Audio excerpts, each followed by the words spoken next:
বিশ্বনবী বলেন, কিয়ামতে প্রতিটি মানুষকে আল্লাহ নিজের সামনে স্রেফ একা একা দাঁড় করাবে। রাজশাহীবাসী, আজকের আলোচনা মনে করবেন আমার জন্যেই। আল্লাহ নিজে বলেন, আমি তোকে আমার সামনে স্রেফ একা দাঁড় করাবো, কেউ থাকবে না প্রথমে। وكلهم آتيه يوم القيامة فردا। সূরা মরিয়মের 95 নাম্বার আয়াতে আছে, কিয়ামতে প্রতিটি মানুষ আল্লাহর সামনে দাঁড়াবে। কয়জন করে? বলেন বলেন। স্রেফ একা, কেউ থাকবেন আপনার সাথে। আপনি নিজে নিজে ভাবেন তো, আপনি দাঁড়িয়ে আছেন মহান আল্লাহর সামনে স্রেফ একা। যে জীবন বানালেন, এই 60 বছর 50 বছর 40 বছরের জীবন, এখনই যদি আপনার পটল তোলা হয়ে যায়, এখনই যদি চোখ বন্ধ হয়ে যায়, আপনি দাঁড়িয়ে যা করেছেন জবাব দেওয়ার মতো আছে? এই চিন্তা ভাবনা যতক্ষণ পর্যন্ত দৃঢ়ভাবে আপনার ভেতরে না আসবে, ততক্ষণ আপনি নামাজ পড়তে পারেন, রোজা রাখতে পারেন, জোব্বা গায়ে দিতে পারেন, পীরের মুরিদ হতে পারেন, আপনার জীবন পরিচ্ছন্ন হবে না। এইটা দরকার আগে, যে আমার কিন্তু দাঁড়ানো লাগবে। আইয়ুহশারু ইলা রাব্বিহিম, আল্লাহ বলেন যারা তাদের রবের সামনে দাঁড়ানো হাজির হওয়াকে ভয় করে, আপনি তাদেরকে কোরআন দিয়ে ভয় দেখালে তাদের কাজ হবে। আমাদের বিশ্বাস আছে না নেই? বলেন। যাদের ছিল তাদের দিকে তাকান। ওই মানুষগুলো এইটার কারণেই তারা পৃথিবীর শ্রেষ্ঠ মানুষ বলে পরিগণিত হয়েছে, দুনিয়ার জান্নাতের সুসংবাদ পর্যন্ত পেয়েছে। আমি যতগুলো মানুষের জীবনী পড়েছি, তার ভেতর হযরত ওমর একজন, জিন্দা অবস্থায় তিনি জান্নাতের গ্যারান্টি হাতে পেয়েছেন। এমনি এমনি পাননি, পেয়েছেন। তাকান, ছেলেটা ভর্তি করলেন মাদ্রাসায়। হযরতে আলী ওই সময় দেশের প্রধান বিচারপতি, তিনিও তার ছেলেকে মাদ্রাসায় দিয়েছেন। বারবার টেবিল থেকে কলম ফেলে দিচ্ছে হযরতে আলীর সন্তান হোসাইন, আর বারবার হযরত ওমরের ছেলেকে বলছে আব্দুল্লাহ তুলে দাও। হযরত ওমর কিন্তু ওই সময় দেশের প্রেসিডেন্ট, তার মানে প্রেসিডেন্টের ছেলে। তিনবার কলম ফেলে দেওয়ার পরে উনি বলেই ফেললেন, বারবার কলম ফেলে দেওয়ার মানে তুলতে বলো, আমি কি চাকর তোমার? তোমার খাদেম নাকি আমি? হযরত হোসাইন তিনিও রাগ করে বললেন, তুমি তো শুধু খাদেম না, তুমি খাদেমের বাচ্চা। উনি রেগে গেছেন। বাড়িতে যে ডাক দিয়ে বলে, আব্বা আমি আর মাদ্রাসায় যাব না। কেন, কি হয়েছে? হোসাইন আমাকে গালি দিয়েছে, তোমাকেও। আমার চাকরের বাচ্চা, খাদেমের বাচ্চা, যাচ্ছা তাই বলেছে। তুমি যদি বিচার না করো মাদ্রাসায় যাব না। হযরত ওমর জ্ঞানী ছিলেন, বুদ্ধিমান ছিলেন, বললেন ঠিক আছে, বিচার এখন না, জমার দিন করা হবে। জমার দিন তিনি সবাইকে নিয়ে যখন খুতবা দিচ্ছিলেন, হঠাৎ করে আলোচনা বন্ধ করে বললেন, কই হোসাইন, এই তো সামনে আসো। তুমি আমার সন্তান আব্দুল্লাহকে ক্লাসের ভেতরে গালি দিয়েছো, চাকরের বাচ্চা, গোলামের বাচ্চা, খাদেমের বাচ্চা। হ্যাঁ দিয়েছি। কেন দিলে? হযরত হোসাইন ডাক দিয়ে বলে, খলিফা বুকে হাত দিয়ে বলেন তো, আপনি কি আমার নানার খাদিম ছিলেন না? হযরত ওমরের কথা বন্ধ হয়ে গেছে। তাই তো, আমি তো এভাবে ভাবি নাই। বললেন, হোসাইন তুমি যেটা বললে এটা কি লিখে দিতে পারবা? কাগজ কলম নিয়ে আসেন। খেজুরের পাতা নিয়ে এসেছে, উনি লিখে দিলেন, ওমর আমার নানার খাদেম ছিল, আমি দেখেছি। এতে হোসাইন ইবনে আলী, সই করে দিলাম। কাগজটা হাতে নিয়ে হযরত ওমর সমা খেলেন, ডাক দিয়ে বলে, নবীর সাহাবীরা যান, বিচার হয়ে গেছে। হযরত আব্দুল্লাহ তো ছোট মানুষ, বলে, বাবা তুমি দেখুন বিচারই আরম্ভ করলি না, হয়ে গেল কি করে? তুমি হোসাইনকে কিছু বলবা না? হযরত ওমর চোখের পানি ফেলে দিয়ে বলে, সন্তান, যে বিচার করেছি দুনিয়া না আখিরাতেও কাজে লাগবে। আমি যখন মারা যাব এই কাগজটা আমার কাফনের ভেতরে দিয়ে দিও। ময়দানে মাশারে যখন আল্লাহর সামনে আমি দাঁড়াবো, মহান আল্লাহ আমার পেছনের জীবন দেখে যদি বলে না একটাও আমার ভালো লাগে না, তখন এই কাগজটা দেখাবো। রব্বুল আলামিন আমার জীবনের কিছুই যদি তোমার পছন্দ না হয়, কাগজটার দিকে তাকাও, তোমার নবীর নাতি লিখে দিয়েছে আমি নবীর খাদেম ছিলাম। এই ওসিলা হলে আজকে তুমি এই ময়দানে আমারে মাফ করে দাও। ওরা যে শাহীবাসী তারা কনসেন্সে ছিল, আমরা আছি কোথায়? আপনি স্রেফ একা ভাবেন নিজে দাঁড়াবেন আল্লাহর সামনে, এটা বলতে যত সহজ মনে হচ্ছে, শুনতে যত সহজ মনে হচ্ছে, বাস্তবতা অত সহজ না। আপনি ভাবেন তো নিজে দাঁড়িয়ে আছেন সরাসরি আল্লাহর সামনে। দুনিয়ার বিচারকদের সামনে বহু কিছু মিথ্যা সত্য উলট পালট করা যায়, গোপন করা যায়। এমন জায়গায় দাঁড়িয়ে আছেন যেখানে সত্য মিথ্যা না সব সাক্ষী আল্লাহ নিজে। আপনার শরীর পর্যন্ত সাক্ষী দেবে। এখানে কাবা যারা তাওয়াফ করে দেখলাম ষষ্ঠ চক্করে একটা দোয়া পড়ে কাবা শরীফ সামনে নিয়ে বলা হয় আল্লাহুম্মা ইন্না আলাইয়া হুকুকান ফীমা বাইনি ওয়া বাইনিকা। ডাক দিয়ে বলা হচ্ছে রব্বুল আলামিন, এ কাবার মালিক তুমি, আমি তোমার গোলাম, তোমার ভিত্ত, আমি তোমার চাকর, তোমার বান্দা, এসেছি সেই বাংলাদেশ থেকে। আমি বান্দা হিসাবে তুমি তো বহু কিছু আমাকে দিলে, কিন্তু তুমি যে আমার মালিক সেই হিসাবে জীবন আমি কিছুই তোমাকে দিতে পারিনি। আমার দেওয়ার মতো দেখানোর মতো আজকে আমার হাতে কিচ্ছু নেই, তবে একটা জিনিস আমার হাতে আছে, তুমি আমারে মাফ করে দাও। দাঁড়িয়ে বলছেন এ কথা, আপনি টের পাচ্ছেন? কাবা সামনে নিয়ে আল্লাহর ঘরকে। 16 সালে হজে যাওয়ার পরে এইটা আমি শিক্ষা ওই দিন থেকে নিয়েছি। মাঝে মাঝে যখন একা একা থাকি ভাবি আল্লাহ, এখনই যদি মারা যায়, তুমি যদি বলো হামজা তোরে 2024 সালের অক্টোবরের 1 তারিখ পর্যন্ত মাফ করে দিলাম, যা তোর এই 32 বছরের হিসাব দেওয়া লাগবে না, যা মাফ করে দিলাম। শুধু 2 থেকে এই 22 এই 21টা দিনের হিসাব দিয়ে বাড়ি চলে যা। আমার বানানো জান্নাত আছে, তুই ওখানে চলে যা, শুধু 21 দিনের হিসাব দে। আমার যা জীবন, আমার 21 দিনের হিসাব দেওয়া সম্ভব না। আপনারা পারবেন না? আপনারা পারবেন? বিশ্বনবীর মতো মানুষ প্রতিদিন কমপক্ষে 100 বার করে এটা বলতেন, আল্লাহুম্মা, হে আল্লাহ, তোমার কাছে আমি সবচেয়ে বেশি চাই এটা যে তুমি যাই করো আমার হিসাবটা সহজ করে দিও। কিয়ামতের ময়দানে আল্লাহ যখন বিচার ব্যবস্থা বসাবেন, হিসাব এই শব্দটা শুনতে যত সহজ মনে হয়, বিষয়টা অত সহজ না। আল্লাহর বিচারে কিন্তু অবিচার বলে কিছু নেই। আল্লাহর বিচারে অবিচার আছে? নেই। আল্লাহর বিচারে যদি কেউ ন্যায় বিচার মনে করে যে আল্লাহ ন্যায় বিচার করো, আপনি বাঁচবেন না। ন্যায় বিচার করলে পৃথিবীর কেউ জান্নাত পাবে না। প্রশ্ন আসতে পারে, ন্যায় বিচার করলে যদি জান্নাত না পাইতে জান্নাত পাবো কি করে? একটা কায়দা আছে, আল্লাহ যদি মাফ করে দেয়। কথা বুঝতেছে? তাছাড়া নিজের যত ইবাদত বন্দেগী বলেন না কেন, এইটার উপরে নির্ভর করে জান্নাত আপনি হিসাবে দিতে পারবেন না। আল্লাহর এক বান্দা 1000 বছর ইবাদত বন্দেগী করার পরে বনি ইসরাইলের লোক এটা মনে মনে ভেবেছিল যে আমি যা করেছি আমি জান্নাত না যেতে পারবো না। কিয়ামতে আল্লাহ বিচার ব্যবস্থা তৈরি করেছেন ঘুমের ভেতরে, তার স্বপ্নে দেখাচ্ছেন যেন বিচার কায়েম হয়ে গেছে। আল্লাহ তারে ডাক দিয়েছে সামনে, ডাক দিয়ে বলে, বান্দা তোর জীবনের ওপর আমি খুশি, মাফ করে দিলা, তুই জান্নাতে চলে যা। লোকটার মনের ভেতরে একদম অহংকার, এত কিছু করলাম, 1000 বছর দিনের বেলা আমি রোজা রাখতাম আর জিহাদের ময়দানে কাটাতাম, আর রাতের বেলা তাহাজ্জুদের পার্টিতে কাটিয়েছে, আর আল্লাহ আমারে কিছু না বলে বললো মাফ করে দিলাম, জান্নাতে চলে যা। একটা কথা হলো, তো ধন্যবাদ দেবে না? আল্লাহ পাকের মনের অবস্থা বুঝতে পেরে ফেরেশতাকে বলে, জাহান্নামের যেখানে গরম উঠতে থাকে, হিট, ওই জায়গার পাশ দিয়ে ওর একটু গড়িয়ে নিয়ে আয়। পাশ দিয়ে ঘোরাচ্ছে, হঠাৎ করে পিপাসা, ছাতি ফেটে যাচ্ছে কলিজা, ডাক দিয়ে বলে, ভাই ফেরেশতারা আমার একটু পানির ব্যবস্থা করেন, আমি আর বাঁচতে পারি না। বলে, দুনিয়া না, এটা মাংনা পানি পাওয়া যাবে না, ফ্রি পানি পাওয়া যাবে না, পানি পেতে চাইলে আমাদের কিছু দেওয়া লাগবে। কি দেবো? আমার কিছু নেই।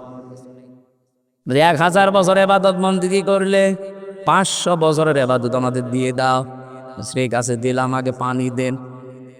পানি খাবারের পরে মানুষের প্রসাবের প্রয়োজন দেখা দেয়। প্রসাব যখন লেগেছে বলে আমি প্রসাব ফেরবো, আমার জায়গা ঠিক করে দিন। এখানে এরকম কোনো জায়গা নেই, ব্যবস্থা করতে পারি, ওই বাকি 500 বছরের এবাদতের সওয়াবও দেওয়া লাগবে, আমার জীবন বাঁচে না। মানুষের যখন হুঁশ হারা হয়ে যায় তখন দিক দাঁড়া ঠিক থাকে না, তাড়াতাড়ি বলছে নেন আমার আগে ব্যবস্থা করে দিন। প্রসাব করার পরে আল্লাহ ডাক দিয়েছেন, বান্দা 1 গ্লাস পানি ভেতরে ঢোকালে আর 1 গ্লাস বের করে ফেলে দিলে, এইটার জন্য জীবনের সব কিছু তুমি দিয়ে দিলে। প্রতিদিন এই 1000 বছরে কিছু না করলো 1 গ্লাস পানি খেয়েছো, প্রতি গ্লাসের জন্য এরকম 500 বছরের ইবাদত দেওয়া লাগবে, তারপরে জান্নাত যা। এখানে বিষয়টা অনেক জটিল এবং কঠিন। খলিফাতুল মুসলিমিন হযরত ওমরের মতো মানুষ এই শব্দটাকে সামনে নিয়ে যদি এই চিন্তা ভাবনায় থাকে, আমাদেরও কোনো চিন্তা আসার দরকার আছে না নেই? এজন্য কিয়ামতে আল্লাহ কাউকে দল সহ ডাকবেন না, প্রথমে ডাকবেন স্রেফ কয়জন করে? একা। বলেন বলেন। এই আয়াত থেকে প্রমাণ পাওয়া যায় বাংলাদেশ, ভারত, পাকিস্তানে এই 3টা বিষয় দেশে যারা বলে যে কিয়ামতে আমার বাবা যান, আমার দাদা যান, লক্ষ লক্ষ মুরিদ নিয়ে উঠবে, এটা ডাহা মিথ্যা কথা, এটা আয়াতের সাথে মেলে না। আপনি যদি প্রমাণ করতে পারেন কিয়ামতে এক একজন পীর লক্ষ লক্ষ মুরিদ নিয়ে মিছিল করতে করতে উঠবে, তাহলে এই আয়াত কেটে বাদ দিয়ে দেন। সূরা মারিয়াম 16 নম্বর পারা 10 নম্বর পৃষ্ঠা 15 নম্বর লাইনের শেষ নাম্বার রুকুর 95 নম্বর আয়াত। যত তাফসির আমি পড়েছি বাংলাদেশে সব মুফাসসির এক কথা বলেছেন যে কিয়ামতে আপনাকে আল্লাহর সামনে দাঁড় করাবে আল্লাহ কয়জন করে? এটা বিচারের প্রথম স্টেপ। এরপরে বিচারের দ্বিতীয় ভাগ। আল্লাহ বলেন এবার আর তোরে একা ডাক দেব না। ইয়াউমা নাদউ কুল্লা উনাসিন বিইমামিহিম। সূরা বানী ইসরাইল 71 নম্বর আয়াতের প্রথম অংশে আছে, 15 নম্বর পারা 8 নম্বর পৃষ্ঠা 3 নম্বর লাইনে আছে। এটা ফি জিলালিল কোরআনে পাবেন তাফসিরে। আল্লাহ পাক বলেন কিয়ামতে প্রতিটি মানুষকে এবার দ্বিতীয় স্টেপে আর একা ডাক দেওয়া হবে না, প্রতিটি মানুষকে আল্লাহ তার বিচারের ফয়সালার জন্য ডাকবেন তার নেতার সাথে। কার সাথে? এই শব্দটা শুনে কি রাজনীতি মনে হচ্ছে? নেতা এই শব্দটা শুধু দুনিয়ার সাথে জড়িত না, এটা আখিরাতের সাথে জড়িত। সত্যি কথা বলছে, যদি দুনিয়ায় যদি এটা শেষ হয়ে যেত, কসম এই আয়াত আমি পড়তাম না। এটা যেহেতু আখিরার সাথে রিলেটেড, সম্পর্কিত, এই জন্য আপনাকে আমি বাঁচাতে চাই। যাদের নেতা ঠিক নেই, আশা করছে আপনি ঠিক করবেন। নেতা ওইগুলো নয় যেই মানুষগুলো দুনিয়ার ময়দানে ইসরাফ করে, যে মানুষগুলো দুনিয়াতে বিনা কারণে অপচয় করে, অপব্যয় করে আর ফাসাদ সৃষ্টি করে, শান্তি প্রতিষ্ঠার জন্য কাজ করে না। এটা আমি মানালাম। হ্যাঁ, আপনি কথা বুঝতেছে? সূরা শুআরায় আছে 19 নম্বর পারা 12 নম্বর পৃষ্ঠার 5 নম্বর লাইনের 151 152 নম্বর আয়াত। এটাও তাফসিরে ইবনে কাসিরে আছে। ওয়ালা তুতিউ আমরাল মুসরিফিন আল্লাযীনা ইউফসিদুনা ফিল আরদি ওয়ালা ইউসলিহুন। বলেন আল্লাহু আকবার। আল্লাহ বলেন ওই নেতার অনুসরণ করা জায়েজ নেই যারা ইসরাফ করে, যে মানুষগুলো অপচয় করে, অপব্যয় করে। এদেশে অপচয় 15.5 বছরে হয়নি। বলেন, একটা ব্রিজ বানাতে যদি 1 কোটি টাকা বাজেট করা হয়, অন্তত 4 বার 5 বার নিয়ে আসা হয় ওটার বাজেট, অথচ প্রথমে 1 কোটি টাকা যা দিয়েছে ওটা হয়ে যাওয়ার কথা ছিল। আপনি যে অপচয় করলেন, এইরকম যদি সামনে কেউ করে, ওই রকম নেতার অনুসরণ করা জায়েজ নেই, হারাম। পরের শব্দ আরো কঠিন। আল্লাযীনা ইউফসিদুনা ফিল আরদি, জমিনে যারা ফ্যাসাদ সৃষ্টি করে। ফ্যাসাদ কি? না না, ফাসাদের 9টা ব্যাখ্যা আছে তাফসিরে। এক নম্বরে ফাসাদ মানে মানুষের তৈরি করা নিয়ম নীতি আইন কানুন। পারাশাহীবাসী পারান হাতে নিয়ে বলছি আল্লাহর কসম, আমি আপনাদের বাঁচাতে চাই। আল্লাহ বলেন আল্লাযীনা ইউফসিদুনা ফিল আরদি, জমিনে যারা ফাসাদ সৃষ্টি করতে চায়, এর 9টা অর্থ আছে। এক নম্বরে যারা মানুষের তৈরি করা আইন কায়েম করতে চায়, এদের অনুসরণ করা হারাম।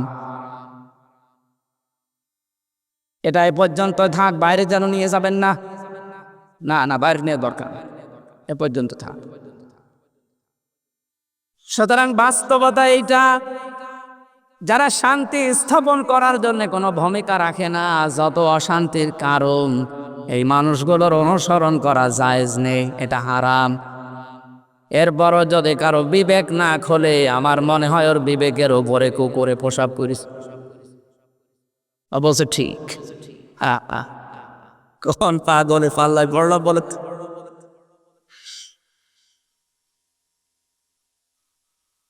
এরপরে বিচারের তৃতীয় অবস্থা হচ্ছে কিয়ামতে আল্লাহ লক্ষ কোটি কোটি মানুষের সামনে আপনাকে দাঁড় করাবেন। এবার অবস্থা আরো খারাপ হবে। এজন্য মাঝে মাঝে মনে হয় আল্লাহ নামের আগে আলেম লিখে দিয়েছ, মানুষেরা আলেম মনে করে। কিয়ামতে যখন এই জ্ঞানের ওপরে আমার আমল না থাকবে, কোটি কোটি মানুষের সামনে ঠিক এই সম্মানের জায়গায় ঠিক উল্টা অপমান করা হবে। এই জন্য যে যত বড় দায়িত্বে আছে, যে যত বড় চেয়ারে আছে, বড় জায়গায় আছে, তার দুনিয়াতে দায়িত্ব কিন্তু তত বড়। ওই লোকটা যদি ওই দায়িত্ব সঠিকভাবে পালন করতে না পারে, কিয়ামতে বিচারে আল্লাহর কাঠগড়ায় ধরা খাবে। এই দেশের সবচাইতে বড় মসজিদ, কেন্দ্রীয় মসজিদ যেটা বাইতুল মুকাররম, কথা বলেন না কেন? জাতীয় মসজিদের যিনি এখন খতিব হয়েছেন, শ্রদ্ধাভাজন ব্যক্তিত্ব, বড় বড় আলেম বাংলাদেশে যদি 5 জন থাকে, তার ভেতরে তিনি একজন। হাদিসের ওপরে অনেক পাণ্ডিত্য আছে তার।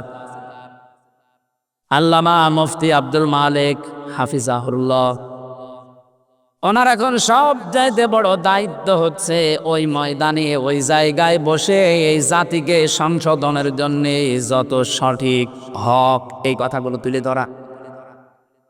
খতিব ওবায়দুল কাদের কে, খতিব ওবায়দুল্লাহ সাহেব যেভাবে তুলে ধরতেন, ওবায়দুল হক, আমার মনে হয় এখন আমরা যে খতিব পেয়েছি একজন যোগ্য, আমরা চাই এই যোগ্যতা তিনি যেন কাজে লাগান। এতদিন যাদের পেয়েছিলাম তারা সালেমদেরকে নাম দিত কওমি জননী। জনগণ পিটিয়ে বিদায় করেছিল, এত জোতা মেরেছে তার দিকে জনগণ, ও বলছে না আমার গায়ে কোনো জোতা লাগেনি। আপনি এইরকম কথা বলতে পারলেন? আমরা আশা করছি, আকাঙ্ক্ষা করছে, তামান্না করছে, যিনি আমাদেরকে এখন পথ দেখানোর জন্য দায়িত্ব নিয়েছেন কেন্দ্রীয় মসজিদের, তার ভূমিকাও হবে ঠিক ওই রকম। কথা বলেন না কেন? ওখানে থেকেও যদি জাতিকে সংশোধনের কথা, সঠিক কথাগুলো তুলে ধরতে না পারে, কোনো ভয় যদি পেছনে কাজ করে, তাহলে ওই জায়গায় বসে থেকেও জবাব দেওয়া লাগবে কিয়ামতে। আমার মনে হয় জাতীয় মসজিদের এই কথাগুলো বিভিন্ন মিডিয়ার মাধ্যমে সারা দেশের মানুষের কাছে যেমন পৌঁছায়, ওনার দায়িত্বটা এখন অনেক বেড়ে গেছে। আল্লাহ পাক বলেন মানুষ আমি বানিয়েছি আর এদেরকে কথা বলা শিখিয়েছি আমি। বিজ্ঞান প্রমাণ করছে মানুষের এই কণ্ঠনালী থেকে কথা বের হতে 27টা স্তর পার করা লাগে, এরপর একটা কথা তৈরি হয়। আর কোরআন আর হাদিস বলে প্রত্যেকটি স্তরে, প্রত্যেকটি এই যে জায়গাগুলো আল্লাহর এক একজন ফেরেশতা দায়িত্ব পালন করছে। এর কাছে ও, ওর কাছে ও, এভাবে এই জায়গাগুলো পার করার পরে সর্বশেষ আমাদের এই মুখের গর্ত দিয়ে কথাটা বের হয়। এটা যিনি দিয়েছেন তিনি আমাদের মালিক, তিনি আমাদের রব। অথচ এই বাক শক্তিটা এই 15.5 বছরে আল্লাহর অনেক বান্দা রুদ্ধ করে রেখেছি। যারা রেখেছিল আল্লাহ তাদেরও জবান এখন রুদ্ধ করে দিয়েছেন। দেখেন তো এই দেশে এখন কেউ পরিচয় দিতে পারে যে আমি এই করি? ওর আমার মনে হয় পিটিয়ে মেরে ফেলবে মানুষ। এটা করেছে এই কারণে যে আপনি আল্লাহর বিধানে হাত দিয়েছে। আল্লাহ বলেন আমি মানুষ বানালাম, তারে কথা বলা শিখালাম আমি, আর আপনি তার কথা বলা বন্ধ করে দিলেন। হালাতা আলাল ইনসানে খায়রুম মিনাদ দাহরি লাম ইয়াকুন শাইয়্যাম মাযকুরা। পৃথিবীতে এমন সময় তোর জীবনে ছিল যখন উল্লেখ করব এমন কিছু ছিলি না, সেখান থেকে আমি আপনি তোকে হামজা বানালাম। নেই থেকে শুরু করে একটা অস্তিত্বে নিয়ে আসলাম, এখানে কারো ভূমিকা নেই। মা বাবার ভূমিকা কি? তারা বিছানায় ছিল, কথা বলে, তারা বিছানায় ছিল এতটুকু। বাকি যা করার কে করেছে বলেন তো? ওনার বড় নিয়ামত পাঁচটা মানুষের জন্য: শ্রবণ শক্তি, দর্শন শক্তি, বাক শক্তি, আকেল শক্তি আর ঘ্রাণ শক্তি। এর ভেতরে এই যে বাক শক্তি, যেটা দিয়ে আমরা কথা বলছি, এটা যারা বন্ধ করে দিয়েছিলেন এতদিন, যাদের মাধ্যমে আল্লাহ এটা আবার আমাদেরকে উন্মুক্তভাবে কথা বলার পরিবেশ তৈরি করে দিলেন, যেই মানুষগুলো জীবন দিলেন, প্রায় 1570 জন মানুষ জীবন দিয়েছে এই জুলাই আগস্টে এই বিপ্লবে। 2780 জন এখনো হাসপাতালে বেডে কাতরাচ্ছে। এই গণহত্যার সাথে যারা জড়িত, এই মানুষগুলো এখনো মাঝে মাঝে দেখি এদের মাথা খারাপ হওয়ার কারণে উল্টাপাল্টা বকতেছে।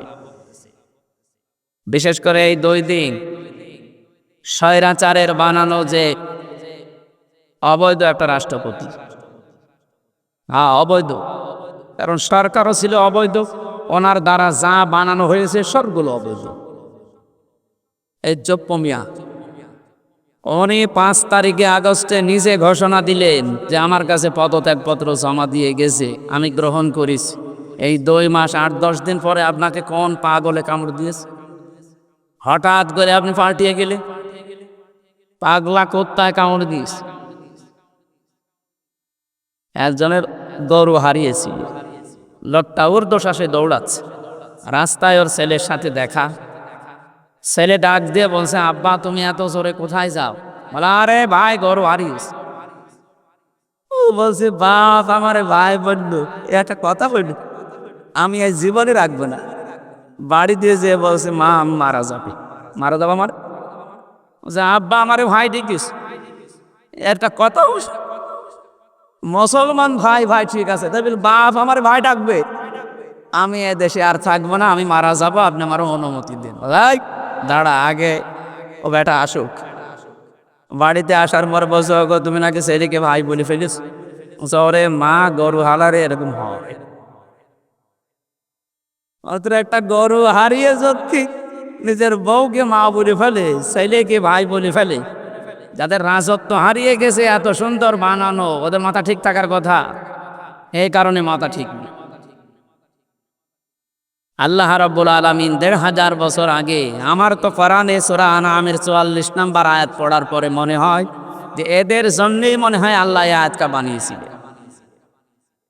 একটু বাংলাটা শোনেন, দেখেন কেমন মিলে যায়, খাপের খাপ মমতাজের বাগ। আল্লাহ পাক বলেন, ফালাম্মা নাসমা দুক্কিরু বিহি ফাতাহনা আলাইহিম আবওয়াবা কুল্লা শাই। যখন ওই মানুষগুলো আমি আল্লাহর নিয়ম নীতি ভুলে গেল, আমার বিধানের কথা যখন তাদের আর মনে নেই, ফাতাহনা আমি নিজে তখন খুলে দিলাম, আলাইহিম তাদের ওপরে, আবওয়াবা কুল্লা শাই, বাবের বহুবচন আবওয়াব, যত শান্তির দরজা আছে, যত প্রভাব প্রতিপত্তি ক্ষমতা টাকা পয়সা, এগুলোর দরজা আমি সব খুলে দিলাম। আমি দেখতে পেয়েছি আয়াতটার সাথে 24 সালের 5 আগস্টের একটু মিল আছে, নাই তো 2006 সালে এই অক্টোবর মাসের 28 তারিখে লগি বৈঠা দিয়ে মানুষকে যেভাবে পিটিয়ে মারার পরে ড্যান্স দিয়েছে লাশের উপরে, এটা পৃথিবী দেখার পরে হতভম্ব হয়ে গেছে যে মানুষ।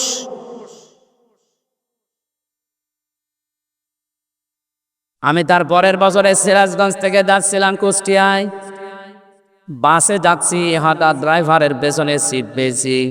ড্রাইভার সাহেব দেখলাম রাস্তার মাঝে একটা কুকুর আছে, ওর উপর দিয়ে না দিয়ে বাম দিয়ে চালিয়ে দিল। গাড়িটা একটা ঝাঁকি দিয়েছে। বলল, ভাই আপনি এমন করলেন কেন? এখনই তো অ্যাক্সিডেন্ট হয়ে যেত। ড্রাইভার আমারে বলছে, দেখেন না একটা মরা কুকুর পড়ে আছে। আমি ডবল করে ওর গার উপরে চাকা চালাবো, আমার বিবেক নেই? বলে, আরে ভাই ও তো মরা কুকুর, ও মারলেই কি আর না মারলেই কি? ড্রাইভার এবার আমার দিকে ঘুরে বলছে, হুজুর আপনি কি আসলে হুজুর? আপনি কেমন হুজুর? আপনি দেখেন যে একটা মরা কুকুর পড়ে আছে, আমি ডবল করে আবার মারবো, আমার বিবেক নেই? হ্যাঁ, এই কথা শোনার জন্য আমি ছিলাম। পৃথিবীর নিকৃষ্ট জীব দুইটা, একটা কুকুর আর একটা শুকুর। কে? এক কুকুরের মতো নিকৃষ্ট জীব মরে পড়ে আছে, আপনি ডবল করে মারতে পারলেন না, যে আপনার বিবেক বাধা দিচ্ছে। অথচ এই পৃথিবীতে আমার নিজের চোখে দেখা আশরাফুল মাখলুকাত জসিম ভাইয়ের মতো মানুষকে লগি বইটা দিয়ে মানুষ পিটিয়ে লাশের উপরে ড্যান্স দিস। এদেরকে আপনি মানুষ বলেন কোন সেন্সে? আমার তো আজ পর্যন্ত সেন্স আসে না যে এরা মানুষ। মনে করলাম এই নৃশংস ঘটনার পরে আল্লাহ পৃথিবীতে আর এদেরকে প্রতিষ্ঠা দেবে না, কিন্তু 2 বছর পরে দেখি ফাতাহানা আলাইহিম আবওয়াব। আল্লাহ বলেন যত সুখ শান্তির দরজা আছে সব আমি তাদের জন্য দিয়ে দিলাম। এটা দিয়েছে কে? বলেন বলেন। 9 সালের পর থেকে এই যে 5 বছর পরে পরে মনে করলাম পাল্টাবে, কিন্তু না, 24 সালেও দেখি পাল্টায়নি। মনে করলাম কোরআনের এই আয়াত কি আল্লাহ এমনি এমনি দিল না, কোনো কার্যকারিতা আছে। হঠাৎ করে দেখি হাত্তা ইযা ফারিহু বিমা উতু। আল্লাহ পাক বলেন তাদেরকে আমি যা দান করেছিলাম, আমার এই দানকৃত বস্তু পাওয়ার পরে যখন এই মানুষগুলো আনন্দে আত্মহারা হয়ে আছে খুশিতে, আখাযনাহুম বাগতাতান, হঠাৎ করে আমি আল্লাহ নিজে তাদেরকে পাকড়াও করলাম। আপনি মেলান তো মেলে কিনা? আফাদ না, একালে টান আছে, এর ফাইল বা কর্তা আল্লাহ নিজে। আল্লাহ বলেন আমি নিজে ধরেছি, হোম মানে তাদেরকে বাগতাতান, হঠাৎ করে। এমন হঠাৎ করে ধরলেন যে খাবার খাবে সে সময় পায়নি। আল্লাহ এ পর্যন্ত শেষ করেননি। ফাইদা হুম মুবলিসুন, যখনই ধরেছি হঠাৎ করে দেখলাম ওরা সব হতাশ হয়ে গেল। ওই মানুষগুলোর চেহারার ভেতরে সব হতাশা, সব নিরাশা। চেহারার ভেতরে তাকালেই মনে হচ্ছে যে না, এদের আর দুনিয়া আখেরাত বলে কিচ্ছু নেই, সব হারিয়ে ফেলেছে। আমার তো 5 তারিখের পর থেকে পর্যন্ত সেটাকেই দেখছি, দেখি চেহারা দেখে এই আয়াতের সাথে মিলে যাচ্ছে। আপনি দেখেন না এদের যখনই আদালতে তোলে হাউমাউ করে কাঁদতেছে। আজকে মানবতার মিথ্যা ফেরিওয়ালা একজন এই দালাল কোর্টে যাওয়ার পরে হাউমাউ করে কাঁদছে আর বলছে আমি সরি। কিসের সরি? আলেমদের তালিকা করেছিল এই দেশে, 116 জন আলেমকে তালিকা করেছিল যারা যারা, তার ভেতরে এই দালাল একজন। আর এখন তুমি হাউমাউ করে কাঁদো, তোমার তালিকা এ দেশের মানুষ করেনি, তালিকা করেছে স্বয়ং আল্লাহ। আখাজ না, এর ভেতরে ওই লোকটা আছে। যতগুলো মানুষ আমি দেখতে পাচ্ছি যে দরবেশ দাড়ি কেটে নম হয়ে গেছে। সেদিন আমার মামলার হাজিরা দেওয়ার জন্য গিয়েছিলাম, যে দেখি ওই যে হাজি সেলিম শিশুর মতো কাঁদতেছে। এজলাসে ওইটে অনেক কথা বলতে পারে না ভালো, নৌকা বলতে গিয়ে হৌকা বলে ফেলে। বলছে আমারে মাফ করে দে। মাপ মানে 15.5 বছরে বৈধ অবৈধ দেখা দেখি নেই, পুরা ঢাকার অর্ধেকও করে নিয়েছে,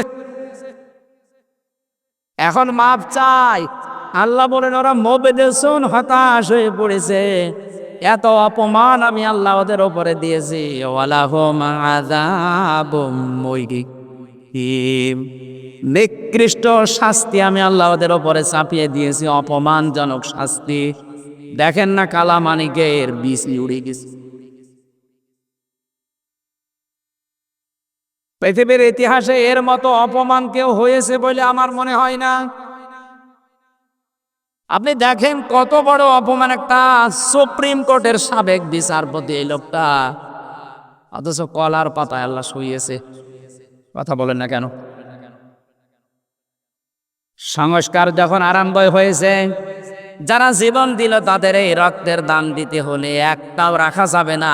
সংস্কার যদি করতে চান, এই চোপ্প মিয়া থেকে শুরু করে যা আছে সব সংস্কার করে,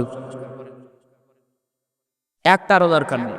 কারণ যেগুলো জালেম এবং জালেমদের দোসর, এরা আমরা মামলা না দিলে ওরা আল্লাহর মামলার আসামি।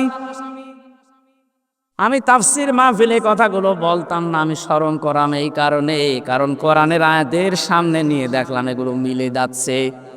এরপরেও যদি কারো শয়তানি বন্ধ না হয়, জনগণ কিন্তু শয়তানি বন্ধ করাবে।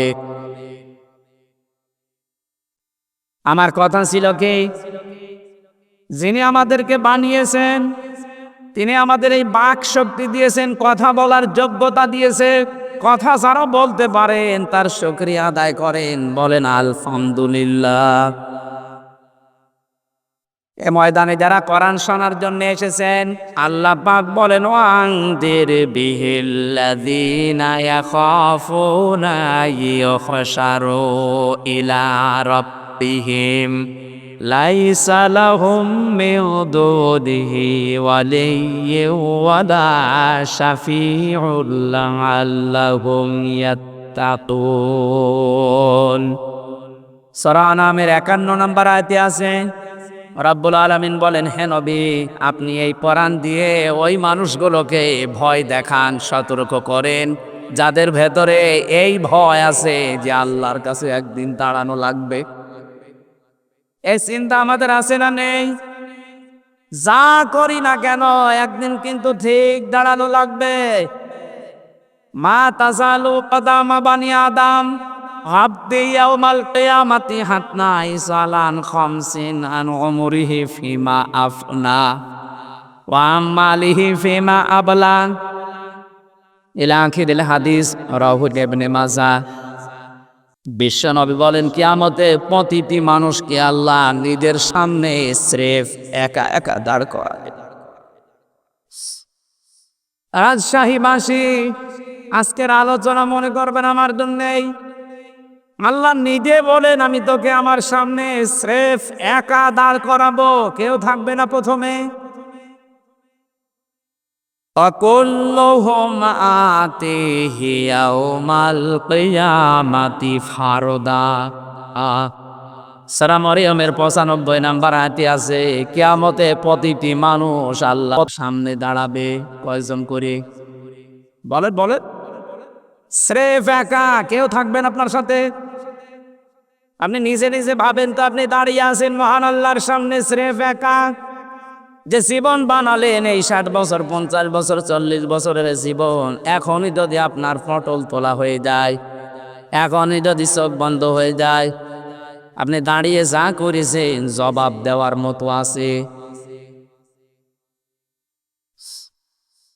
এই চিন্তা ভাবনা যতক্ষণ পর্যন্ত দৃঢ়ভাবে আপনার ভেতরে না আসবে, ততক্ষণ আপনি নামাজ পড়তে পারেন, রোজা রাখতে পারেন, জোব্বা গায়ে দিতে পারেন, পীরের মরিদ হতে পারেন, আপনার জীবন পরিচ্ছন্ন হবে না। এইটা দরকার আগে, যে আমার কিন্তু দাঁড়ানো লাগবে। আইয়ুহশারু ইলা রাব্বিহিম, আল্লাহ বলেন যারা তাদের রবের সামনে দাঁড়ানো, হাজির হওয়াকে ভয় করে, আপনি তাদেরকে কোরআন দিয়ে ভয় দেখালে তাদের কাজ হবে। আমাদের বিশ্বাস আছে না নেই? বলেন। যাদের ছিল তাদের দিকে তাকান। ওই মানুষগুলো এইটার কারণেই তারা পৃথিবীর শ্রেষ্ঠ মানুষ বলে পরিগণিত হয়েছে, দুনিয়ার জান্নাতের সুসংবাদ পর্যন্ত পেয়েছে। আমি যতগুলো মানুষের জীবনী পড়েছি, তার ভেতর হযরত ওমর একজন, জিন্দা অবস্থায় তিনি জান্নাতের গ্যারান্টি হাতে পেয়েছেন। এমনি এমনি পাননি, পেয়েছেন। তাকান, ছেলেটা ভর্তি করলেন মাদ্রাসায়। হযরতে আলী ওই সময় দেশের প্রধান বিচারপতি, তিনিও তার ছেলেকে মাদ্রাসায় দিয়েছেন। বারবার টেবিল থেকে কলম ফেলে দিচ্ছে হযরতে আলীর সন্তান হোসাইন, আর বারবার হযরত ওমরের ছেলেকে বলছে আব্দুল্লাহ তুলে দাও। হযরত ওমর কিন্তু ওই সময় দেশের প্রেসিডেন্ট, তার মানে প্রেসিডেন্টের ছেলে। তিনবার কলম ফেলে দেওয়ার পরে উনি বলেই ফেললেন, বারবার কলম ফেলে দেওয়ার মানে তুলতে বলো, আমি কি চাকর তোমার? তোমার খাদেম নাকি আমি? হযরত হোসাইন তিনিও রাগ করে বললেন, তুমি তো শুধু খাদেম না, তুমি খাদেমের বাচ্চা। উনি রেগে গেছেন। বাড়িতে যে ডাক দিয়ে বলে, আব্বা আমি আর মাদ্রাসায় যাব না। কেন, কি হয়েছে? হোসাইন আমাকে গালি দিয়েছে, তোমাকেও। আমার চাকরের বাচ্চা, খাদেমের বাচ্চা যাচ্ছা তাই বলেছে, তুমি যদি বিচার না করো মাদ্রাসায় যাব না। হযরত ওমর জ্ঞানী ছিলেন, বুদ্ধিমান ছিলেন, বললেন ঠিক আছে, বিচার এখন না, জমার দিন করা হবে। জমার দিন তিনি সবাইকে নিয়ে যখন খুতবা দিচ্ছিলেন, হঠাৎ করে আলোচনা বন্ধ করে বললেন, কই হোসাইন, এই তো সামনে আসো। তুমি আমার সন্তান আব্দুল্লাহকে ক্লাসের ভেতরে গালি দিয়েছো, চাকরের বাচ্চা, গোলামের বাচ্চা, খাদেমের বাচ্চা। হ্যাঁ দিয়েছি। কেন দিলে? হযরত হোসাইন ডাক দিয়ে বলে, খলিফা বুকে হাত দিয়ে বলেন তো, আপনি কি আমার নানার খাদিম ছিলেন না? হযরত ওমরের কথা বন্ধ হয়ে গেছে। তাই তো, আমি তো এভাবে ভাবি নাই। বললেন, হোসাইন তুমি যেটা বললে এটা কি লিখে দিতে পারবা? কাগজ কলম নিয়ে আসেন। খেজুরের পাতা নিয়ে এসেছে, উনি লিখে দিলেন, ওমর আমার নানার খাদেম ছিল, আমি দেখেছি। এতে হোসাইন ইবনে আলী, সই করে দিলাম। কাগজটা হাতে নিয়ে হযরত ওমর সমা খেলেন, ডাক দিয়ে বলে, নবীর সাহাবীরা যান, বিচার হয়ে গেছে। হযরত আব্দুল্লাহ তো ছোট মানুষ, বলে, বাবা তুমি দেখুন বিচারই আরম্ভ করলে না, হয়ে গেল কি করে? তুমি হোসাইনকে কিছু বলবা না? হযরত ওমর চোখের পানি ফেলে দিয়ে বলে, সন্তান, যে বিচার করেছি দুনিয়া না আখিরাতেও কাজে লাগবে। আমি যখন মারা যাব এই কাগজটা আমার কাফনের ভেতরে দিয়ে দিও। ময়দানে মাশারে যখন আল্লাহর সামনে আমি দাঁড়াবো, মহান আল্লাহ আমার পেছনের জীবন দেখে যদি বলে না একটাও আমার ভালো লাগে না, তখন এই কাগজটা দেখাবো, রব্বুল আলামিন আমার জীবনের কিছুই যদি তোমার পছন্দ না হয়, কাগজটার দিকে তাকাও, তোমার নবীর নাতি লিখে দিয়েছে আমি নবীর খাদেম ছিলাম। এই ওসিলা হলে আজকে তুমি ময়দানে আমারে মাফ করে দাও। ওরা যে শাহীবাসী, তারা কনসেন্সে ছিল, আমরা আছি কোথায়? আপনি স্রেফ একা ভাবেন নিজে দাঁড়াবেন আল্লাহর সামনে, এটা বলতে যত সহজ মনে হচ্ছে, শুনতে যত সহজ মনে হচ্ছে, বাস্তবতা অত সহজ না। আপনি ভাবেন তো নিজে দাঁড়িয়ে আছেন সরাসরি আল্লাহর সামনে। দুনিয়ার বিচারকদের সামনে বহু কিছু মিথ্যা সত্য উলট পালট করা যায়, গোপন করা যায়। এমন জায়গায় দাঁড়িয়ে আছেন যেখানে সত্য মিথ্যা না, সব সাক্ষী আল্লাহ নিজে।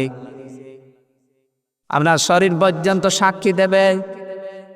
এখানে কাবা যারা তাওয়াফ করে দেখলাম, ষষ্ঠ চক্করে একটা দোয়া পড়ে কাবা শরীফ সামনে নিয়ে বলা হয়, আল্লাহুম্মা ইন্না আলাইয়া হুকুকান ফীমা বাইনি ওয়া বাইনিকা। ডাক দিয়ে বলা হচ্ছে, রব্বুল আলামিন এ কাবার মালিক তুমি, আমি তোমার গোলাম, তোমার ভিত্ত, আমি তোমার চাকর, তোমার বান্দা, এসেছি সেই বাংলাদেশ থেকে। আমি বান্দা হিসাবে তুমি তো বহু কিছু আমাকে দিলে, কিন্তু তুমি যে আমার মালিক সেই হিসাবে জীবন আমি কিছুই তোমাকে দিতে পারিনি।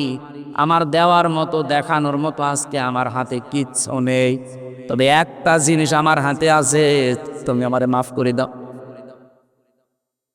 দাঁড়িয়ে বলছেন এ কথা, আপনি টের পাচ্ছেন? কাবা সামনে নিয়ে আল্লাহর ঘরকে।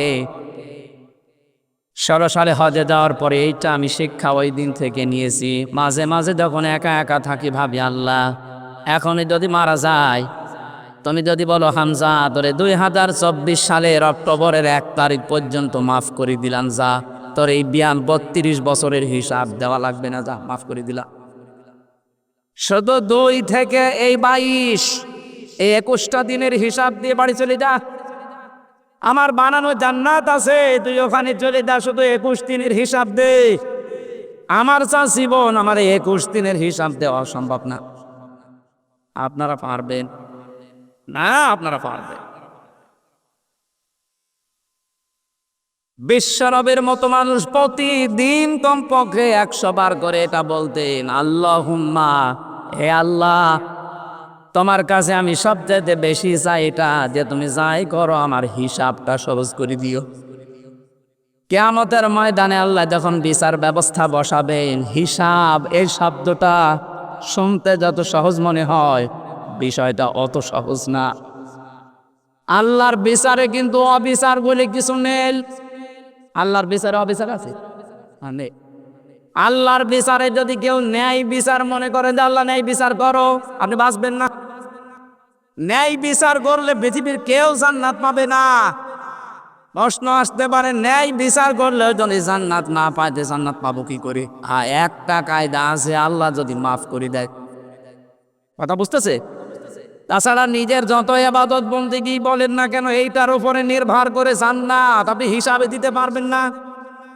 আল্লাহর এক বান্দা 1000 বছর ইবাদত বন্দেগী করার পরে বনি ইসরাইলের লোক এটা মনে মনে ভেবেছিল যে আমি যা করেছি আমি জান্নাত না যেতে পারবো না। কিয়ামতে আল্লাহ বিচার ব্যবস্থা তৈরি করেছেন ঘুমের ভেতরে, তার স্বপ্নে দেখাচ্ছেন যেন বিচার কায়েম হয়ে গেছে। আল্লাহ তারে ডাক দিয়েছে সামনে, ডাক দিয়ে বলে, বান্দা তোর জীবনের ওপর আমি খুশি, মাফ করে দিলা, তুই জান্নাতে চলে যা। লোকটার মনের ভেতরে একদম অহংকার, এত কিছু করলাম, 1000 বছর দিনের বেলা আমি রোজা রাখতাম আর জিহাদের ময়দানে কাটাতাম, আর রাতের বেলা তাহাজ্জুদের পার্টিতে কাটিয়েছে, আর আল্লাহ আমারে কিছু না বলে বললো মাফ করে দিলাম, জান্নাতে চলে যা। একটা কথা হলো, তো ধন্যবাদ দেবে না? আল্লাহ পাকের মনের অবস্থা বুঝতে পেরে ফেরেশতাকে বলে, জাহান্নামের যেখানে গরম উঠতে থাকে, হিট, ওই জায়গার পাশ দিয়ে ওর একটু গড়িয়ে নিয়ে আয়। পাশ দিয়ে ঘোরাচ্ছে, হঠাৎ করে পিপাসা, ছাতি ফেটে যাচ্ছে কলিগা, ডাক দিয়ে বলে, ভাই ফেরেশতারা আমার একটু পানির ব্যবস্থা করেন, আমি আর বাঁচতে পারি না। বলে, দুনিয়া না, এটা মাংনা পানি পাওয়া যাবে না, ফ্রি পানি পাওয়া যাবে না, পানি পেতে চাইলে আমাদের কিছু দেওয়া লাগবে। কি দেবো? আমার কিছু নেই। 1000 বছর ইবাদত বন্দেগী করলে 500 বছরের ইবাদত আমাদের দিয়ে দাও। সেই কাছে দিলাম, আগে পানি দেন। পানি খাবারের পরে মানুষের প্রসাবের প্রয়োজন দেখা দেয়। প্রসাব যখন লেগেছে বলে, আমি প্রসাব ফেরবো, আমার জায়গা ঠিক করে দিন। এখানে এরকম কোনো জায়গা নেই, ব্যবস্থা করতে পারি, ওই বাকি 500 বছরের ইবাদতের সওয়াবও দেওয়া লাগবে, আমার জীবন বাঁচে না। মানুষের যখন হুঁশ হারা হয়ে যায় তখন দিক দাঁড়া ঠিক থাকে না, তাড়াতাড়ি বলছে, নেন আমার আগে ব্যবস্থা করে দিন। প্রসাব করার পরে আল্লাহ ডাক দিয়েছেন, বান্দা 1 গ্লাস পানি ভেতরে ঢোকালে আর 1 গ্লাস বের করে ফেলে দিলে, এইটার জন্য জীবনের সব কিছু তুমি দিয়ে দিলে। প্রতিদিন এই 1000 বছরে কিছু না করলো 1 গ্লাস পানি খেয়েছো, প্রতি গ্লাসের জন্য এরকম 500 বছরের ইবাদত দেওয়া লাগবে, তারপরে জান্নাত যা। এখানে বিষয়টা অনেক জটিল এবং কঠিন। খলিফাতুল মুসলিমিন হযরত ওমরের মতো মানুষ এই শব্দটাকে সামনে নিয়ে যদি এই চিন্তা ভাবনায় থাকে, আমাদেরও কোনো চিন্তা আসার দরকার আছে না নেই? এজন্য কিয়ামতে আল্লাহ কাউকে দল সহ ডাকবেন না, প্রথমে ডাকবেন স্রেফ কয়জন করে? একা। বলেন বলেন। এই আয়াত থেকে প্রমাণ পাওয়া যায় বাংলাদেশ, ভারত, পাকিস্তানে এই 3টা বিষয় দেশে যারা বলে যে কিয়ামতে আমার বাবা যান, আমার দাদা যান, লক্ষ লক্ষ মুরিদ নিয়ে উঠবে, এটা ডাহা মিথ্যা কথা, এটা আয়াতের সাথে মেলে না। আপনি যদি প্রমাণ করতে পারেন কিয়ামতে এক একজন পীর লক্ষ লক্ষ মুরিদ নিয়ে মিছিল করতে করতে উঠবে, তাহলে এই আয়াত কেটে বাদ দিয়ে দেন। সূরা মারিয়াম 16 নম্বর পারা 10 নম্বর পৃষ্ঠা 15 নম্বর লাইনের শেষ নাম্বার রুকুর 95 নম্বর আয়াত। যত তাফসির আমি পড়েছি বাংলাদেশে, সব মুফাসসির এক কথা বলেছেন যে কিয়ামতে আপনাকে আল্লাহর সামনে দাঁড় করাবে আল্লাহ কয়জন করে। এটা বিচারের প্রথম স্টেপ। এরপরে বিচারের দ্বিতীয় ভাগ। আল্লাহ বলেন, এবার আর তোরে একা ডাক দেব না। ইয়াউমা নাদউ কুল্লা উনাসিন বিইমামিহিম। সূরা বানী ইসরাঈল 71 নম্বর আয়াতের প্রথম অংশে আছে, 15 নম্বর পারা 8 নম্বর পৃষ্ঠা 3 নম্বর লাইনে আছে, এটা ফি জিলালিল কোরআনে পাবেন তাফসিরে। আল্লাহ পাক বলেন কিয়ামতে প্রতিটি মানুষকে এবার দ্বিতীয় স্টেপে আর একা ডাক দেওয়া হবে না, প্রতিটি মানুষকে আল্লাহ তার বিচারের ফয়সালার জন্য ডাকবেন তার নেতার সাথে। কার সাথে? এই শব্দটা শুনে কি রাজনীতি মনে হচ্ছে? নেতা এই শব্দটা শুধু দুনিয়ার সাথে জড়িত না, এটা আখিরাতের সাথে জড়িত। সত্যি কথা বলছে, যদি দুনিয়ায় যদি এটা শেষ হয়ে যেত, কসম এই আয়াত আমি পড়তাম না। এটা যেহেতু আখিরার সাথে রিলেটেড সম্পর্কিত, এই জন্য আপনাকে আমি বাঁচাতে চাই। যাদের নেতা ঠিক নেই, আশা করছে আপনি ঠিক করবেন। নেতা ওইগুলো নয় যেই মানুষগুলো দুনিয়ার ময়দানে ইসরাফ করে, যে মানুষগুলো দুনিয়াতে বিনা কারণে অপচয় করে, অপব্যয় করে আর ফাসাদ সৃষ্টি করে, শান্তি প্রতিষ্ঠার জন্য কাজ করে না। এটা আমি মানালাম। হ্যাঁ, আপনি কথা বুঝতেছে? সূরা শুআরায় আছে 19 নম্বর পারা 12 নম্বর পৃষ্ঠার 5 নম্বর লাইনের 151 152 নম্বর আয়াত। এটাও তাফসিরে ইবনে কাসিরে আছে।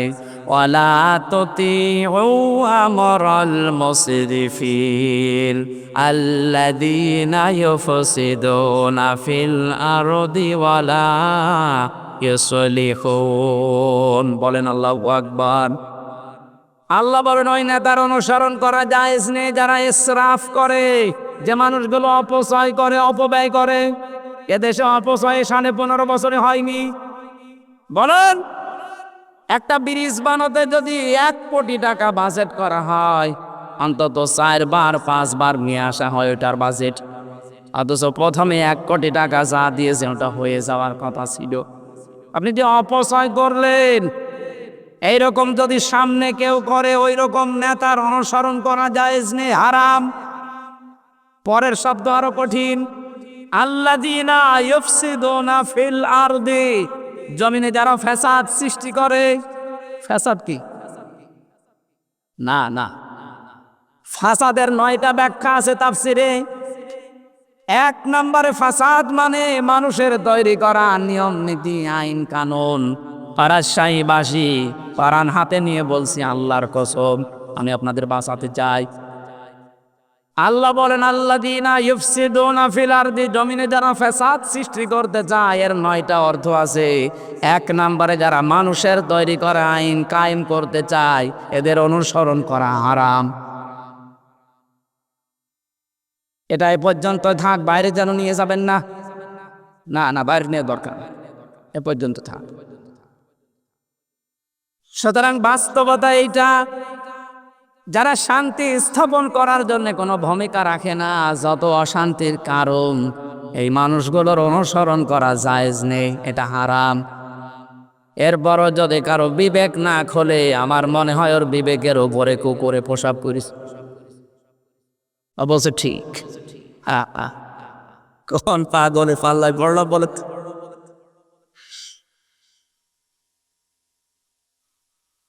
এরপরে বিচারের 3য় অবস্থা হচ্ছে কিয়ামতে আল্লাহ লক্ষ কোটি কোটি মানুষের সামনে আপনাকে দাঁড় করাবেন। এবার অবস্থা আরো খারাপ হবে। এজন্য মাঝে মাঝে মনে হয় আল্লাহ নামের আগে আলেম লিখে দিয়েছে, মানুষেরা আলেম মনে করে। কিয়ামতে যখন এই জ্ঞানের ওপরে আমার আমল না থাকবে, কোটি কোটি মানুষের সামনে ঠিক এই সম্মানের জায়গায় ঠিক উল্টা অপমান করা হবে। এই জন্য যে যত বড় দায়িত্বে আছে, যে যত বড় চেয়ারে আছে, বড় জায়গায় আছে, তার দুনিয়াতে দায়িত্ব কিন্তু তত বড়। ওই লোকটা যদি ওই দায়িত্ব সঠিকভাবে পালন করতে না পারে, কিয়ামতে বিচারে আল্লাহর কাঠগড়ায় ধরা খাবে। এই দেশের সবচাইতে বড় মসজিদ, কেন্দ্রীয় মসজিদ যেটা বাইতুল মুকাররম, কথা বলেন না কেন? জাতীয় মসজিদের যিনি এখন খতিব হয়েছেন, শ্রদ্ধাভাজন ব্যক্তিত্ব, বড় বড় আলেম বাংলাদেশে যদি 5 জন থাকে, তার ভেতরে তিনি একজন। হাদিসের ওপরে অনেক পাণ্ডিত্য আছে তার। আল্লামা মুফতি আব্দুল মালিক হাফিজাহুল্লাহ, ওনার এখন সব চাইতে বড় দায়িত্ব হচ্ছে ওই ময়দানে ওই জায়গায় বসে এই জাতিকে সংশোধনের জন্য যত সঠিক হক এই কথাগুলো তুলে ধরা। খতিব ওবায়দুল কাদের কি খতিব ওবায়দুল্লাহ সাহেব যেভাবে তুলে ধরতেন, ওবায়দুল হক, আমার মনে হয় এখন আমরা যে খতিব পেয়েছি একজন যোগ্য, আমরা চাই এই যোগ্যতা তিনি যেন কাজে লাগান। এতদিন যাদের পেয়েছিলাম তারা সালেমদেরকে নাম দিত কওমি জননী, জনগণ পিটিয়ে বিদায় করেছিল, এত জোতা মেরেছে তার দিকে জনগণ, ও বলছে না আমার গায়ে কোনো জোতা লাগেনি। আপনি এইরকম কথা বলতে পারলেন? আমরা আশা করছি, আকাঙ্ক্ষা করছে, তামান্না করছে, যিনি আমাদেরকে এখন পথ দেখানোর জন্য দায়িত্ব নিয়েছেন কেন্দ্রীয় মসজিদের, তার ভূমিকাও হবে ঠিক ওই রকম। কথা বলে না কেন? ওখানে থেকেও যদি জাতিকে সংশোধনের কথা, সঠিক কথাগুলো তুলে ধরতে না পারে, কোনো ভয় যদি পেছনে কাজ করে, তাহলে ওই জায়গায় বসে থেকেও জবাব দেওয়া লাগবে কিয়ামতে। আমার মনে হয় জাতীয় মসজিদের এই কথাগুলো বিভিন্ন মিডিয়ার মাধ্যমে সারা দেশের মানুষের কাছে যেমন পৌঁছায়, ওনার দায়িত্বটা এখন অনেক বেড়ে গেছে। নামাজ পড়া যে এরকম ফরজ, কি কথা বলে না কেন? ঠিক এইরকম ফরজ এই পৃথিবীতে আল্লাহর দিন কায়েম করা। নামাজ পড়া ফরজ, নামাজের 27টা শিক্ষা, এইগুলো আমরা অনেককেই বলতে দেখি। দিন কায়েম করা ফরজ, এই কথা অনেকে তো বলেই না, আর বলতে গেলেই মানুষ রাজনীতি মনে করে। বিশ্বনবী 13 বছর মার খেয়েছিলেন মক্কা, এই কথাগুলো বললে অনেকে কান্নাকাটি করে। অথচ উনি যে 10 বছর মদিনার রাষ্ট্রপ্রধান ছিলেন, এই কথা বলতে গেলে এটা রাজনীতি। আমি তাদের উদ্দেশ্যে একটা ছোট্ট কথা বলছি, কয়েক মিনিটে খেয়াল করবে। আমি গতানুগতিক কথা বলছি না, চিন্তা ভাবনা করে বলছি। আমি দেখতে পাচ্ছি এই চরিত্রের মানুষ এই দেশে এখন বাড়তেছে। ফেরাউন যখন ডুবে যাচ্ছিল, ওই সময় কিন্তু আল্লাহর একত্ববাদের ঘোষণা দিয়েছে। এখানে যারা তাফসির পড়তে পারে, সূরা ইউনূসের 90 নম্বর আয়াতের মাঝের অংশের তাফসিরটা পড়েন। হাত্তা ইযা আদরাকাহুল গরক ক্বালা আমানতু আন্নাহু লা ইলাহা ইল্লাল্লাযী আমানাত বিহি বানু ইসরাঈল। এ পর্যন্ত আল্লাহ বলেন যখন ডুবে যাচ্ছিল তখনও ঘোষণা দিয়েছে আমি ঈমান আনলাম ওই আল্লাহর উপরে, যার উপরে বনি ইসরাইলরা ঈমান এনেছে। কিন্তু ওই জামানার যিনি প্রেরিত পুরুষ আল্লাহর পক্ষ থেকে নবী এবং রসূল এবং কিতাব নিয়ে এসেছিলেন, মুসা নবী, কথা বলে না কাউ, ওই জামানার প্রেরিত পুরুষ তিনি ছিলেন নবী, রসূল এবং আসমানি বড় কিতাবের একটা তাওরাত। এ পর্যন্ত জানেন না? এইটা জানার পরেও লোকটা ঘোষণা দেয়নি যে লা ইলাহা ইল্লাল্লাহ, মুসা কালিমুল্লাহ, ও বলেছে লা ইলাহা ইল্লাল্লাহ, কিন্তু রেসালাতের ঘোষণা না দিয়ে আরো বিদ্রোহ করেছে। আমানাত বিহি বানু ইসরাইল দিয়েছে, যে বনি ইসরাইলরা যার উপর ঈমান এনেছে আমি তাকে বিশ্বাস করি। এতে জামানার যিনি প্রেরিত পুরুষ আমি তাকে মানি না, কারণ তার সাথে দ্বন্দ্ব ছোটবেলা থেকেই। এক কথা বলেন না কেন? বুঝতেছেন আপনি আয়াতটা? ও যখন রেসালাতের ঘোষণা দেয়নি, এই মানুষটাকে আমার আল্লাহ গ্রহণ করবে না, এজন্য জিবরাইলকে বলেছে ওর মুখের উপরে কাদা দিয়ে দে। এটা তাফসিরে ফি জিলালিল কোরআনে পাবেন। মুখের উপরে যখন কাদা দিয়েছে তখন আর কথা বলতে পারেনি, ওর পর্যন্ত শেষ। এখানে প্রায় 28টা বিষয় লেখা আছে তাফসিরে, একটা একটা করে। আমি কয়েকটা শিক্ষার জন্য বলছি, একটু মিলা। এই লোকটা কিন্তু আল্লাহর একাত্মবাদ বিশ্বাস করেছে, ঘোষণাও দিয়েছে, কিন্তু রেসালাতের ঘোষণা দেয়নি। আজ বাংলাদেশ, ভারত, পাকিস্তানে অনেক মুসলমান আমরা দেখতে পাচ্ছি। আমি অন্যান্য দেশের ব্যবস্থা ভালোভাবে দেখেছি। কিছুদিন আগে আমি কয়েকটা দেশ ঘুরলাম, ও দেশে তো অবস্থা ওই রকমই। ওগুলো আমাদের বিষয় না, আমাদের দেশেরটা বলছি। এদেশে 96% মুসলমান আমরা, অনেকেই বলে আমি নামাজ পড়ি, রোজা রাখি, হজ করে এসেছি, আমি দান সাদকা করি। বলেন তো এই যে 4টা বিষয় বললাম, এ হুকুমগুলো কার? আরো জোরে বলেন। না, আমি আলেমদেরকে এবার জিজ্ঞাসা করব। পেছনে কথা বলছেন না, কথা বল, মাফ করবেন, কথা বলবেন না। এই যে 4টা বিষয় বললাম, লোকজনকে জিজ্ঞাসা করলে বলতে আমি নামাজ পড়ি, রোজা রাখি, হজ করে এসেছি, দান করি। এই 4টা বিধানই কার? এই 4টা হুকুম কার? আরো জোরে বলেন কার? আপনি তো এই কথা বলেন, স্বীকারও করেন যে আমি তো মানি। এদের রাসূলের 10 বছরের জিন্দেগি যেটা তিনি রাষ্ট্র চালিয়েছিলেন, রাষ্ট্রপ্রধান হয়ে। আরে ভাই, রাষ্ট্রপ্রধান হলে রাজনীতি করা লাগে না? কথা বলেন না কেন? এইটা করে উনি যখন রাষ্ট্রপতি হলেন, দেশ চালালেন 10 বছর, এই কথাগুলো যখন সামনে নিয়ে আসা হয়, তখন বলে এটা তো দুনিয়ার বিষয়, এটা রাজনীতি। আল্লাহর কসম, এরকম মনোভাব যাদের, তাদের মরণ হবে ফেরাউনের মতো। নেন এবার কোন হুজুর নিয়ে আসবেন এই আয়াতের ভুল বের করে করে। যদি দেখেন না ভুল ধরার কায়দা নেই, তাহলে আপনাকে মেনে নেওয়া লাগবে। আল্লাহর বিধান আপনি যেইভাবে মানেন, রাসূলের বিধানও ঠিক ওইভাবেই মানা লাগবে।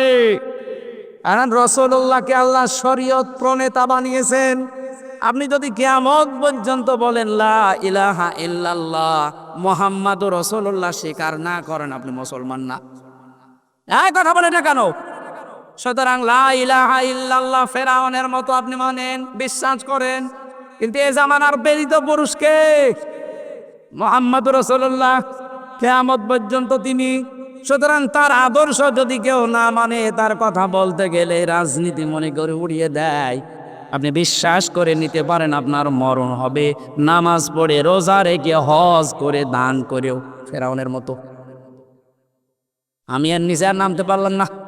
এরপরেও যদি কেউ না বোঝার ভান করে বসে থাকেন যে যা বলে বলুক, আমার দরকার নেই, যার আপনি বাড়ি চলে যান।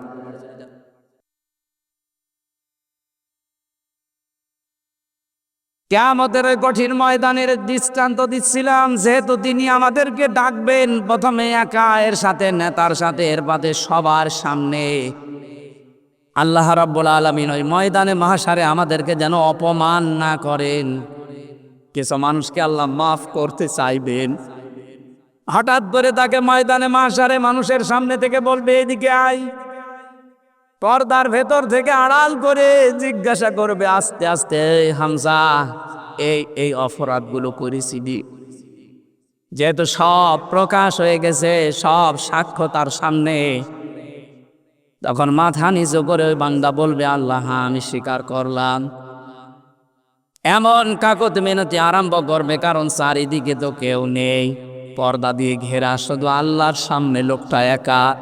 তাফসিরে মুফাসসির লিখেছেন, শেষ পর্যন্ত আল্লাহর রহমতের যে দরিয়া আছে, জোশ পয়দা হবে, ডাক দিয়ে বলবে বান্দা তোরে আফসোস, অনশোচনার অনুকম্পা দেখে আমি তোরে এই মুহূর্তে নিজে দয়া করে মাফ করে দিলাম।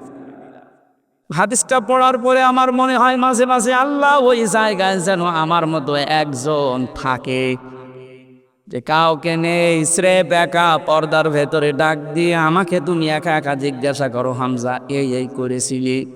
আমি স্বীকারও করব, কারণ আমি এখনই স্বীকার করছি সবার সামনে যে আমি অপরাধী। কথা বলে না কেন?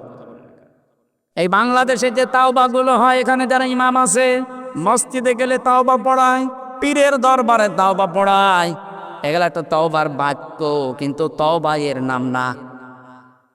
কোরআনে কারিমের সূরা জুমারের 53-54 নম্বর আয়াত, ভালো করে তাওবা যদি কেউ করতে পারে, ওর জীবনের অপরাধগুলো আল্লাহ শুধু মাফ করবে না, পুরাটা মাফ করে জায়গাটা নেকি দিয়ে পাল্টিয়ে দেবে। আজকের এই ময়দানে এসে এই সুযোগটা কাজে লাগাতে চাই, যেহেতু এসেছি আমরা ভালো হওয়ার জন্যে। কথা বলেন ঠিক কিনা? আজকে জীবনের অপরাধগুলো শুধু মাফ করে বাড়ি যাব তা না, যেহেতু তাওবা করলে অপরাধ শুধু মাফ হয়ে যায় না, ওই জায়গাটা আল্লাহ নেকি দিয়ে পুরা পাল্টিয়ে দেয়।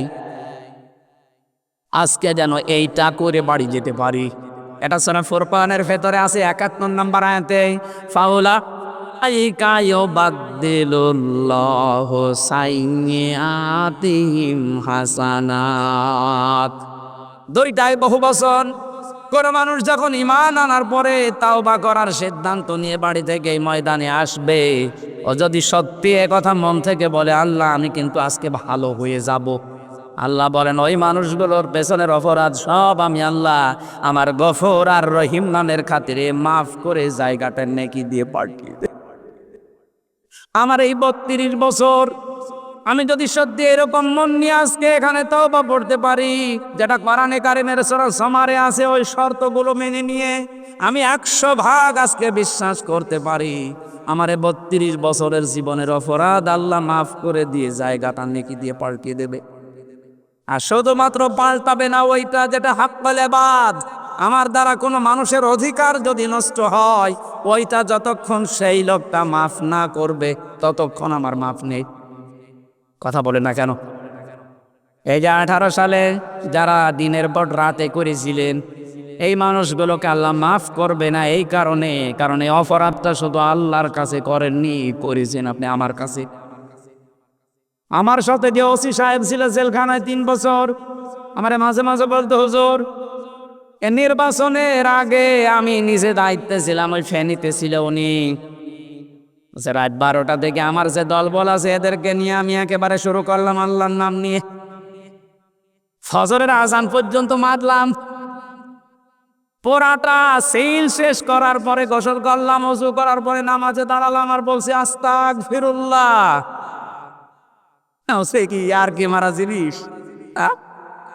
করবো কি? বিবেকে তো পরে আর মেনে নিল না যে করলাম কি। এর আগের রাতে টাকা দিয়েছিল, টাকাগুলো হালাল করার জন্য একেবারে 3-4 ঘন্টা ধরে লোকজন দিয়ে শুরু করেছিলাম, কিন্তু বিবেকটার মানে না, এই জন্য এখন তাওবা করছি। আমি বললাম এ তাওবা আপনার হয়নি, কারণ আপনি তো আল্লাহর অধিকার নষ্ট করেননি, আপনি হক নষ্ট করেছেন হামজার মতো লক্ষ মানুষ। আগে 18 কোটি মানুষের কাছে মাফ চাবেন, এরা যদি মন থেকে বলে ঠিক আছে মাফ করে দিলাম, তারপরে আপনার মাফ। ও লোকটা এখনো পর্যন্ত অনুশোচনা করে যে আমি করেছি কি। বলেন তো 18 কোটি মানুষের কাছে যে ওর মাফ চাওয়া সম্ভব? এর ভেতরে কত মানুষ তো মরে গেছে, তাদের কাছে আপনি যাবেন কি করে? এই জন্য হাক্কুল ইবাদ খুব সতর্ক এ বিষয়ে। আল্লাহর অধিকার আপনি নষ্ট করেছেন, সেটা আল্লাহ মাফ করে দেবে, কিন্তু বান্দার যে অধিকার হক, এটা যদি আপনার দ্বারা নষ্ট হয়ে যায়, আপনি বিশ্বাস করতে পারেন আমার কাছে না, কাবার ইমামের কাছে তাওবা করলো আপনার মাফ হবে না। এবার আসেন তো তওবা এই দেশে যেভাবে মানুষকে আমরা শোনাই, বিভিন্ন দরবার থেকে, বিভিন্ন পীরের কাছ থেকে, বিভিন্ন হুজুররা, বিভিন্ন আলেমেরা, মসজিদের ইমাম খতিবরা পড়ায় কি আস্তাগফিরুল্লাহ হা রব্বি মিন কুল্লি যামবি ওয়া তুবু ইলাইহি, এটা পড়ায় না? না না, এটা তো তওবার বাক্য। কোরআনে কারীম জানিয়েছে কেউ যদি তাওবা করতে চায়, ভালো করে শোনে, তাকে 2টা শর্ত মানা লাগবে আর একটা সময় মেনটেন করা লাগবে। এটা সূরা জুমারে আছে 24 নম্বর পারা 3 নম্বর পৃষ্ঠার 12 নম্বর লাইনে 53-54 নম্বর আয়াত। এটা তাফসিরে ইবনে কাসিরে আছে। আল্লাহ পাক বলেন ওয়ানি ও ইলা রাব্বিকুম ওয়া আসলিমু লাহু মিন ক্বাবলি আইয়াতিয়াকুমুল আযাবু সুম্মা লা তুনসারুন। বলেন আল্লাহু আকবার। আমি যে 2টা শর্তের কথা বললাম, আমার বানানো না কোরআনে আছে?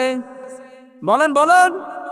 আল্লাহ বলেন 1 নম্বরে শর্ত মানা লাগবে আনিবু ইলা রাব্বিকুম, যে লোকটা তার রবের দিকে ফিরে আসবেন, ওয়াসলিমু লাহু মিন ক্বাবলি, আর আত্মসমর্পণ করবে রবের বিধান সামনে পেলে।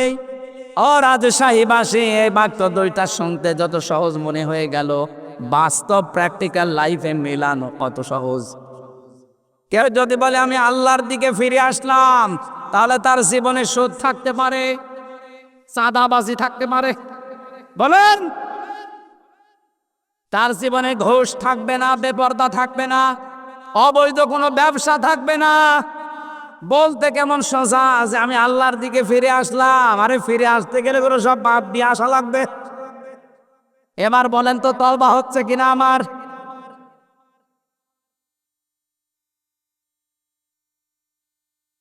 2 নম্বরে ছিল আসলিমো, আত্মসমর্পণ করবেন, স্যালেন্ডার করবেন।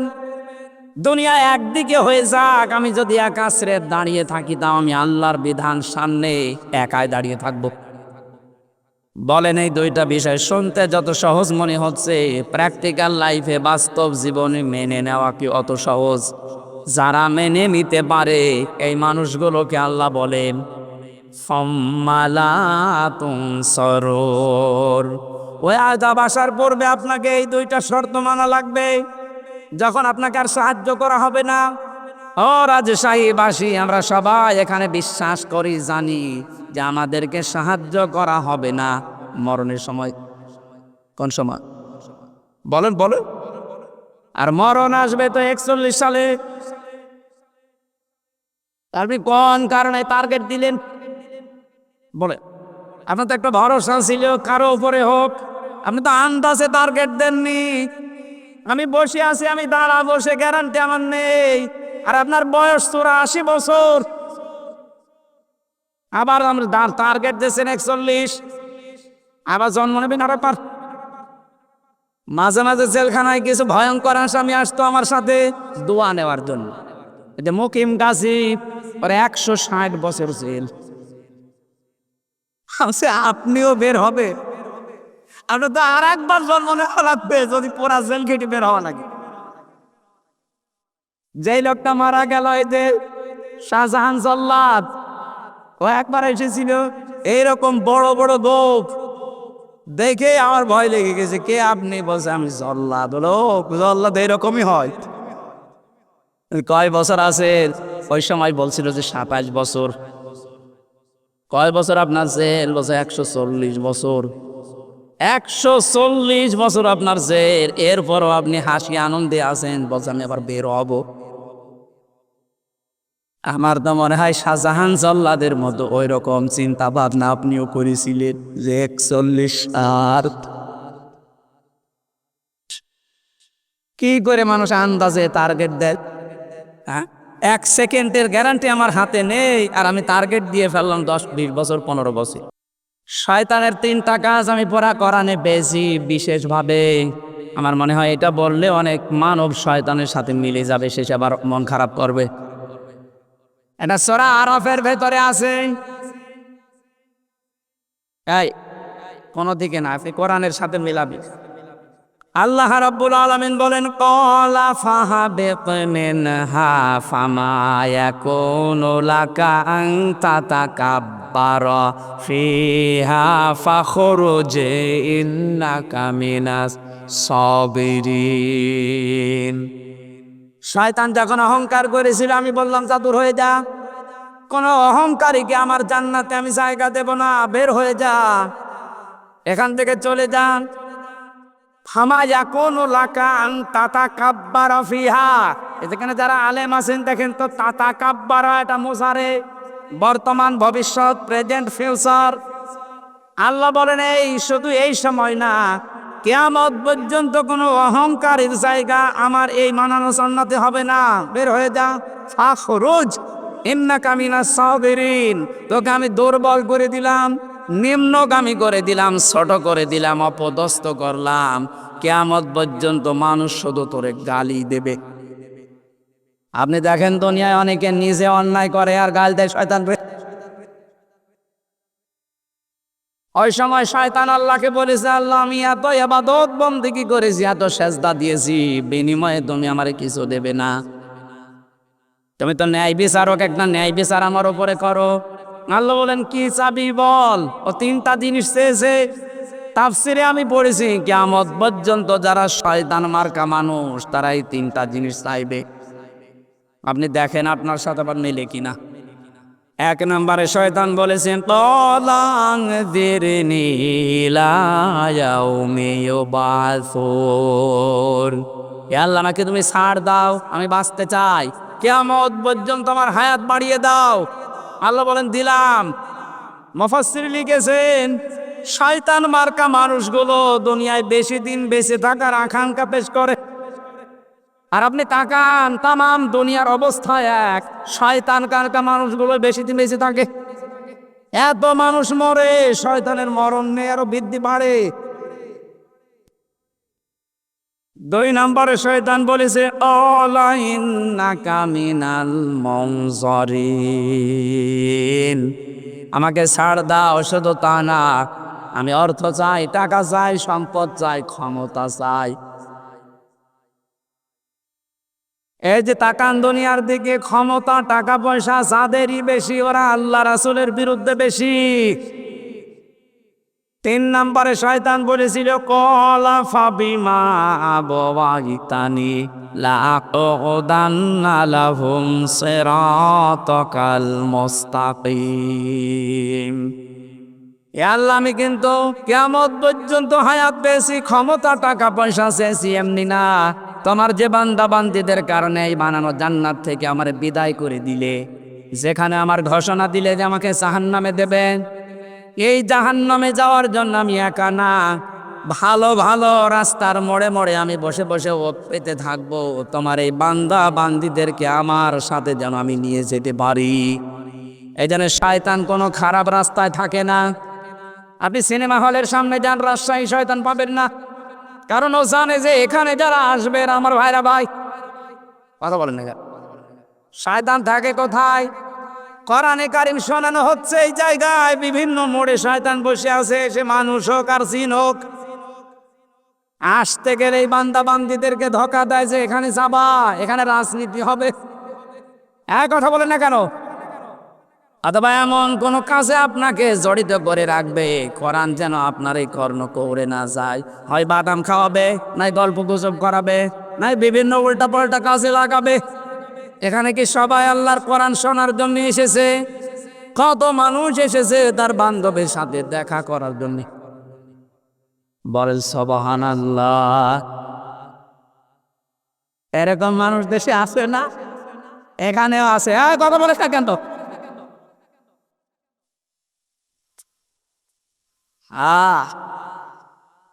শয়তান যে তিনটা জিনিস চায়, আমরা যেহেতু মানুষ, আমরা ওই তিনটা জিনিস চাইবো। বেশি দিন বেঁচে থাকার আকাঙ্ক্ষা আমাদের নেই। আমাদের আকাঙ্ক্ষা এই, মুমিন যত তাড়াতাড়ি বিদায় নিতে পারবে, তত তাড়াতাড়ি সে আল্লাহর সাথে সাক্ষাৎ পাবে। বিশ্বনবীকে অফার দেওয়া হয়েছিল, আপনি যদি বাঁচতে চান আপনাকে আমি ছেড়ে দেব। আজরাইল এসে বলছে, হযরতে আজরাইলকে নবীজি বললেন, আমি যদি বাঁচতে চাই তাহলে কতদিন? বলে যতদিন ইচ্ছা থাকতে পারবেন। তারপরে কি হবে? বলে মরা লাগবে। বলে মরায় যদি লাগে আমি আর বাঁচতে চাই না। হযরতে জিবরাইল আর আজরাইল দুইজন মিলে বলছিলেন, ইয়া রাসূলুল্লাহ, অথচ আপনার জন্য মহান আল্লাহ ইন্তজার করতেছে, অপেক্ষা করতেছে দেখা করার জন্য। নবীজি আবু বকরকে ডাক দিয়ে বললেন, এই পৃথিবীর সব সম্পদ আল্লাহ একটা বান্দাকে দিতে চেয়েছিলেন, কিন্তু সে বান্দা সব সম্পদ উপেক্ষা করে তার মাবুদের সাথে দেখা করা বেশি জরুরি, বেশি প্রয়োজন মনে করেছেন। বলেন সুবহানাল্লাহ। নবীর উম্মত আমরা যারা দাবি করি, আমাদেরও আকাঙ্ক্ষা এই, এ দুনিয়ায় আমরা বেশি দিন বাঁচতে চাই না। বেশি দিন বেঁচে থাকার আকাঙ্ক্ষা এটা শয়তানের। বলেন, টাকা পয়সা ক্ষমতা পাওয়ার চাই, প্রভাব প্রতিপত্তি চাই, এইটাও শয়তানের আকাঙ্ক্ষা। আমরা যদি এই কাজ চাই, আমাদের উদ্দেশ্য হওয়া লাগবে এই, যেন যতদিন আছি, যত টাকা পয়সা ক্ষমতা আমার হোক, আমি যেন আল্লাহর দ্বীনে জমিনে কায়েম করতে পারি। এটা ছাড়া পৃথিবীর কোনো উদ্দেশ্য নিয়ে টাকা পয়সার মালিক হওয়া জায়েজ নেই। এটা ছাড়া পৃথিবীর কোনো উদ্দেশ্য নিয়ে ক্ষমতার মালিক হওয়া জায়েজ নেই। আমি কথা বোঝাতে পেরেছি? যে কথাটা তুলেছিলাম, কিয়ামতের ময়দানে আল্লাহর সামনে দাঁড়ানো লাগবে, এই চিন্তা ভাবনা নিয়ে যারা দুনিয়ার জীবন কাটায়, হে নবী আপনি তাদেরকে কোরআন দিয়ে উপদেশ দিলে দেখবেন তাদের কাজ হচ্ছে। যেহেতু এই প্রকারের মানুষ আমরা এখানে বসে আছি, আমরা তাদেরকে আজকে কোরআনে কারিমের তাফসীর থেকে কিছু শোনাতে চাচ্ছি। আল্লাহ আমাকে বলার মতো, আপনাদেরকে বোঝার মতো যোগ্যতা দান করে, আমিন। সূরা শুআরার 214 নম্বর মাত্র একটা আয়াত পড়েছি।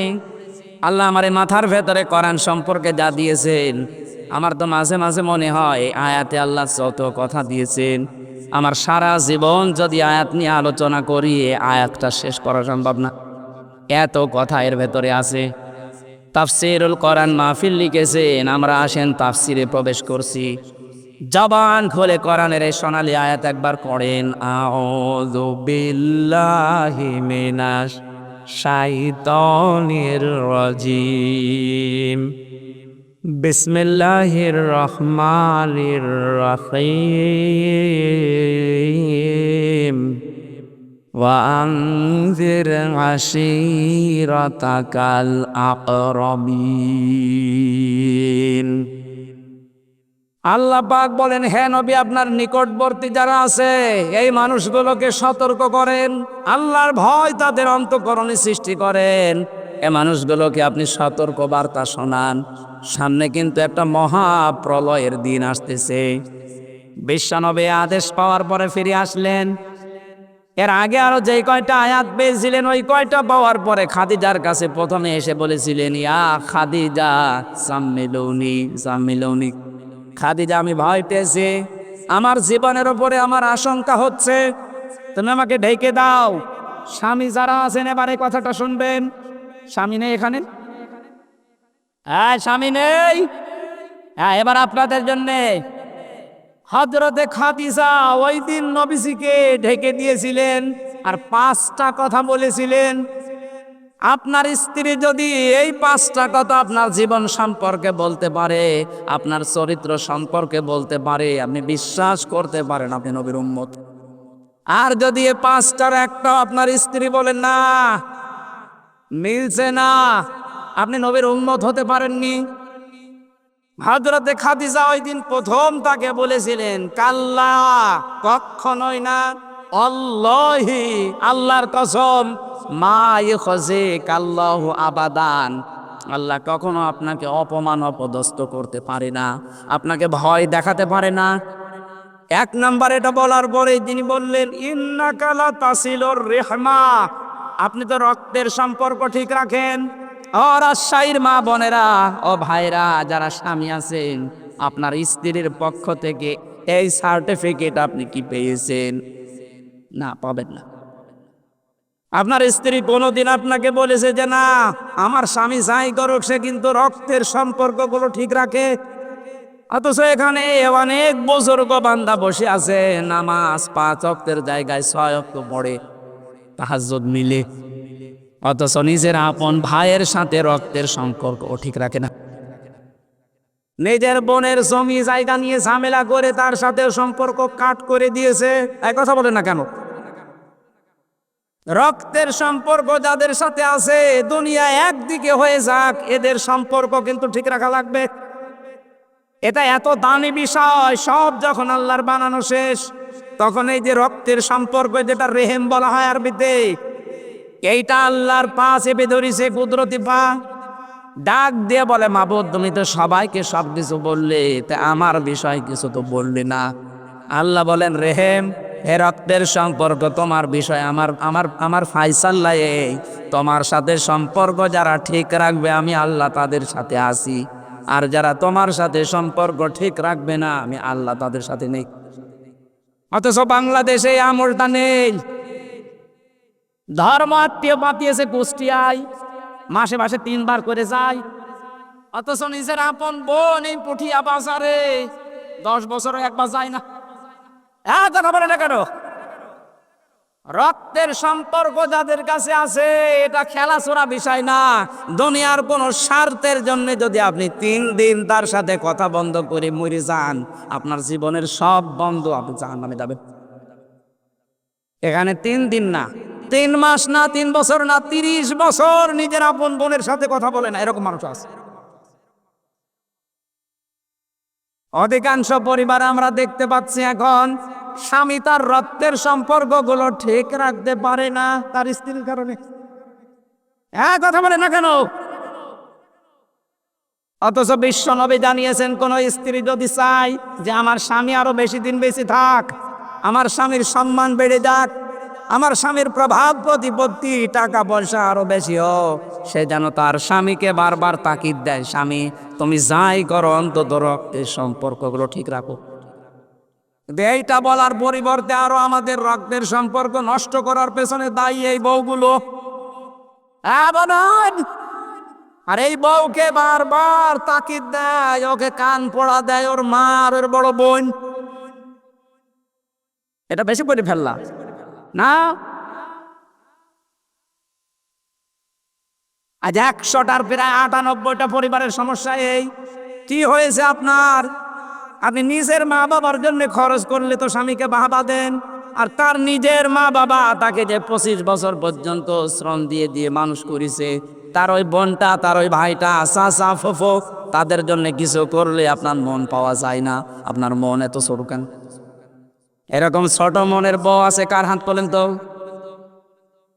এক বুঝু তাহলে ওয়াজ করে করবো। এই এলাকায় আমার মনে হয় এই আয়াত পড়ার দরকার নেই, আমি অন্য আয়াত পড়ি। এই যা বসে আছে এসব তো আল্লাহর ওলি। আলহামদুলিল্লাহ এলাকায় মেয়েরা অনেক ভালো। রাজশাহী তো না, আমি তো হাসির খোরাকি দেয়নি ভাই। এটা যে কত মারাত্মক অপরাধ। স্ত্রী স্বামীর সার্টিফিকেট দিচ্ছে, আপনি ভয় নেই। আল্লাহ আপনাকে কখনো ভয় দেখাতে পারে না। জিন, ভূত, পরী আর মানুষের কোনো ভয় আপনার কলিজায় আল্লাহ দিতে পারে না, কারণ আপনি রক্তের সম্পর্ক ঠিক রাখে। যারা রক্তের সম্পর্কগুলো অটুট রাখে, ঠিক রাখে, তাদের ভয় আল্লাহ দূর করে দেয়। অথচ আমাদের এগুলো ঠিক নেই, এই জন্য ট্রাকের চাকা নষ্ট হলেই আমরা অজ্ঞান হয়ে যাই।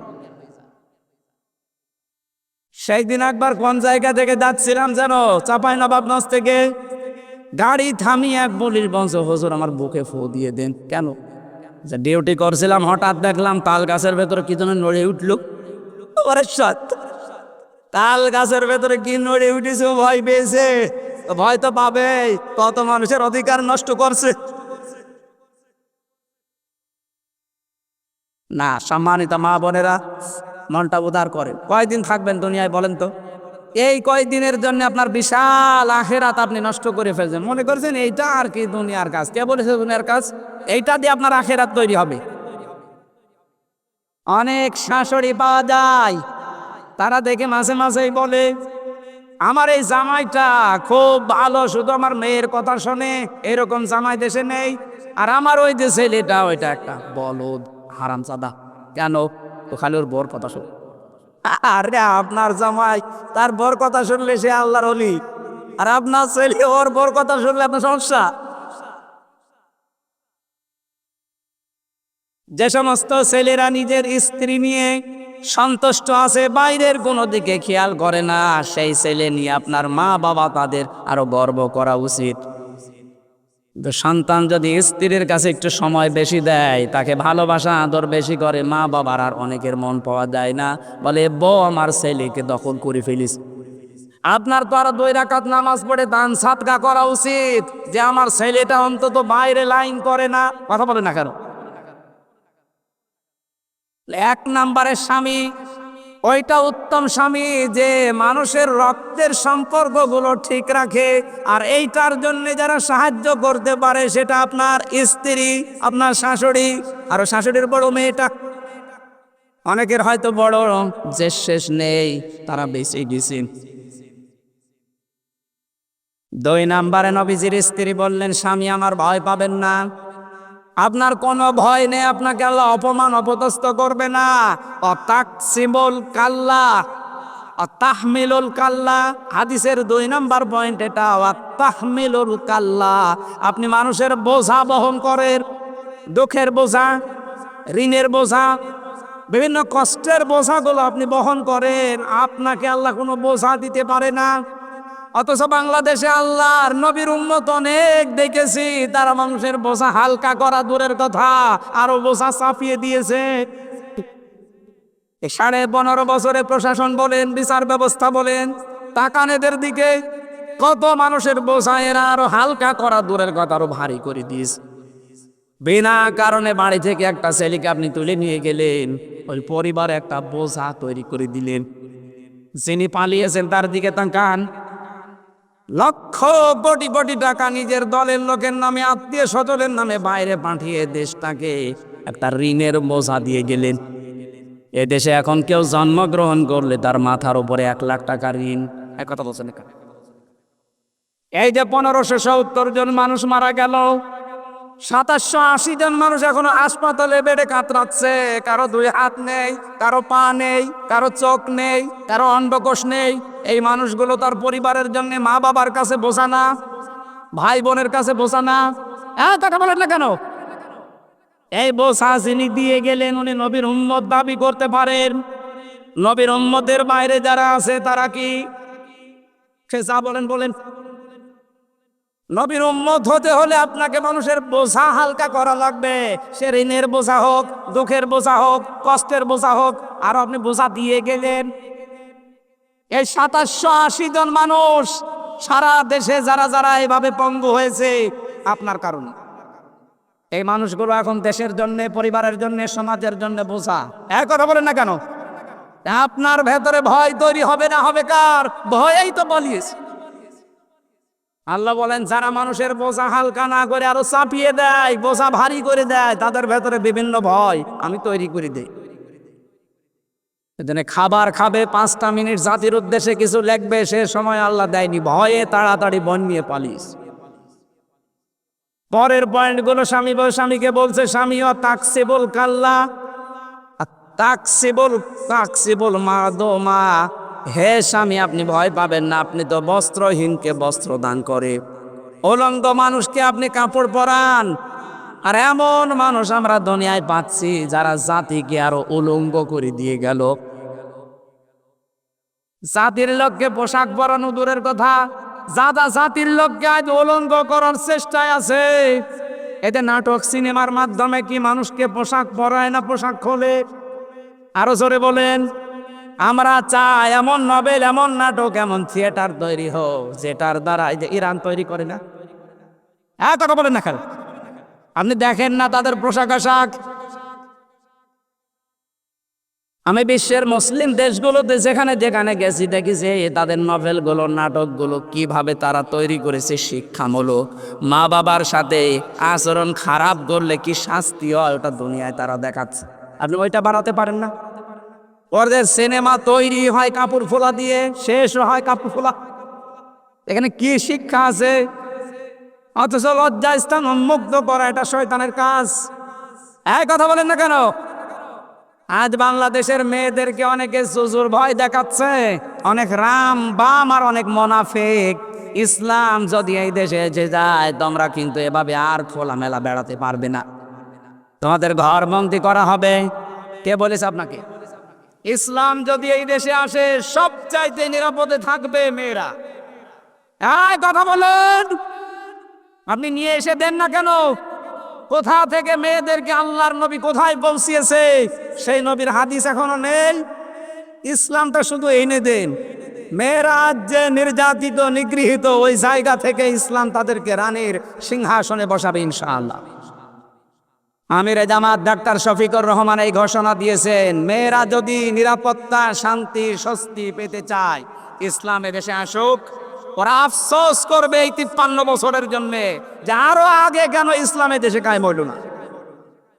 সুতরাং যারা যে জোর ভয় দেখাচ্ছেন তাদেরকে যে ইসলাম আসলে ঘরবন্দি হয়ে যাবা, যার যে স্বাধীনতা সেইটা সে অর্জন করে তার মন মতো চলবে, কিন্তু শর্ত পর্দায় থেকে করা লাগবে। তখন এই হস্টেলে নিজের চাচাতো বোন, মামাতো বোন, খালাতো বোন নিয়ে আপনি আর যেতে পারবেন না। অবৈধ ব্যবসাগুলো বন্ধ হয়ে গেলে, জেনা ব্যভিচার যেই দেশে বন্ধ হয় ওই দেশে আল্লাহর রহমতের দরজা আল্লাহ খুলে দেয়। আশা করছি এইটা সামনে পরিবেশ আসতেছে, যদি আল্লাহ ইসলামে দেশে এনে দেয়, আল্লাহর কসম এই পৃথিবীতে সবচাইতে বেশি শান্তিতে আপনার থাকবেন। ঘোষ চাওয়া, দুর্নীতি করা, চাঁদাবাজি করা, যদি কেউ শোনে যে চাঁদাবাজি করেছে হাত ভেঙে ফেলা হবে। যদি শোনা যায় যে ঘুষ চেয়েছে ওর হাত ভেঙে ফেলা হবে। ইসলামী রাষ্ট্রে এইটাই। আল্লাহ যেন ওইটা আমাদের চর্ম চোখে দেখার তৌফিক দেন, বলেন আমিন। এজন্য আমাদের পোশাক পরানোর ব্যবস্থা করা লাগবে।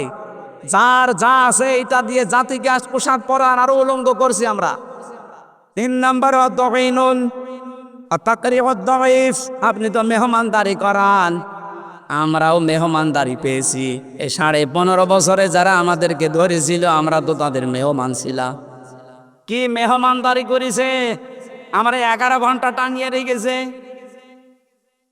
কালো কাপড় দিয়ে চোখ বেঁধে, পেছনে আজকে যেমন এই ব্যারিস্টার সুমনকে বেঁধেছে, পেছনে আমার ওইভাবে বেঁধেছিল। মাথায় ডান্ডা বেড়ি দিয়ে, মাথায় দড়ি দিয়ে 11 ঘন্টা মাটির নিচ ওই ঘরের ভেতরে। আপনি কেন এই কাজ করলেন? নিজেরা এসে আমারে বলছে আপনার কোনো দোষ নেই, আমি জানি। এটা করেন কেন? আমি তো আপনার মেহমান, সেই কয়দিন আছে আদালত আপনার কাছে দিয়েছে মেহমান হিসাবে। আপনি জিজ্ঞাসা করতেন আমার মামলার বিষয় করেন। আন্দাজে এমন প্রশ্ন করে জীবন আমি কোনোদিন নামও শুনিনি। মেহমানের সাথে যারা ভালো ব্যবহার করবে তাদের ভয় দূর করে দেবে কে? অতঈনু আলা নাওয়াইবিল হক, যারা হককে সাহায্যের জন্য, দুনিয়ায় প্রতিষ্ঠার জন্য চেষ্টা চালায়, তাদের ভয় দূর করে আল্লাহ। এজন্য পৃথিবীতে হক হচ্ছে আল্লাহর কোরআন। আরো জোরে বলেন। এইটা প্রতিষ্ঠা করার জন্য কোনো চেষ্টা আমাদের দরকার নেই। এই বলো, যার সে জায়গা থেকে আমাদের এই মেন কাজ হবে নামাজের মতো, রোজার মতো, হজের মতো, এটা যেন এই দেশে কায়েম করা যায়। আল্লাহ আমাদেরকে এটা চর্ম চোখে দেখার তৌফিক দাও। 56,000 বর্গ মাইলে তোমার কোরআন দিয়ে দেশটা চলছে। 53 বছর তো আমরা বিভিন্ন জিনিস দেখেছি। কারো বাবা চালিয়েছে, কারো স্বামী চালিয়েছে, কারো চাচা চালিয়েছে, কারো ভাবি চালিয়েছে, কারো বুবু চালালো। এখন শুধু দেখতে বাকি আছে যে এইটা দিয়ে চললে কেমন দেখা যায়। কারা কারা এটা দেখতে চান? দেখে লিল্লাহে তাকবীর।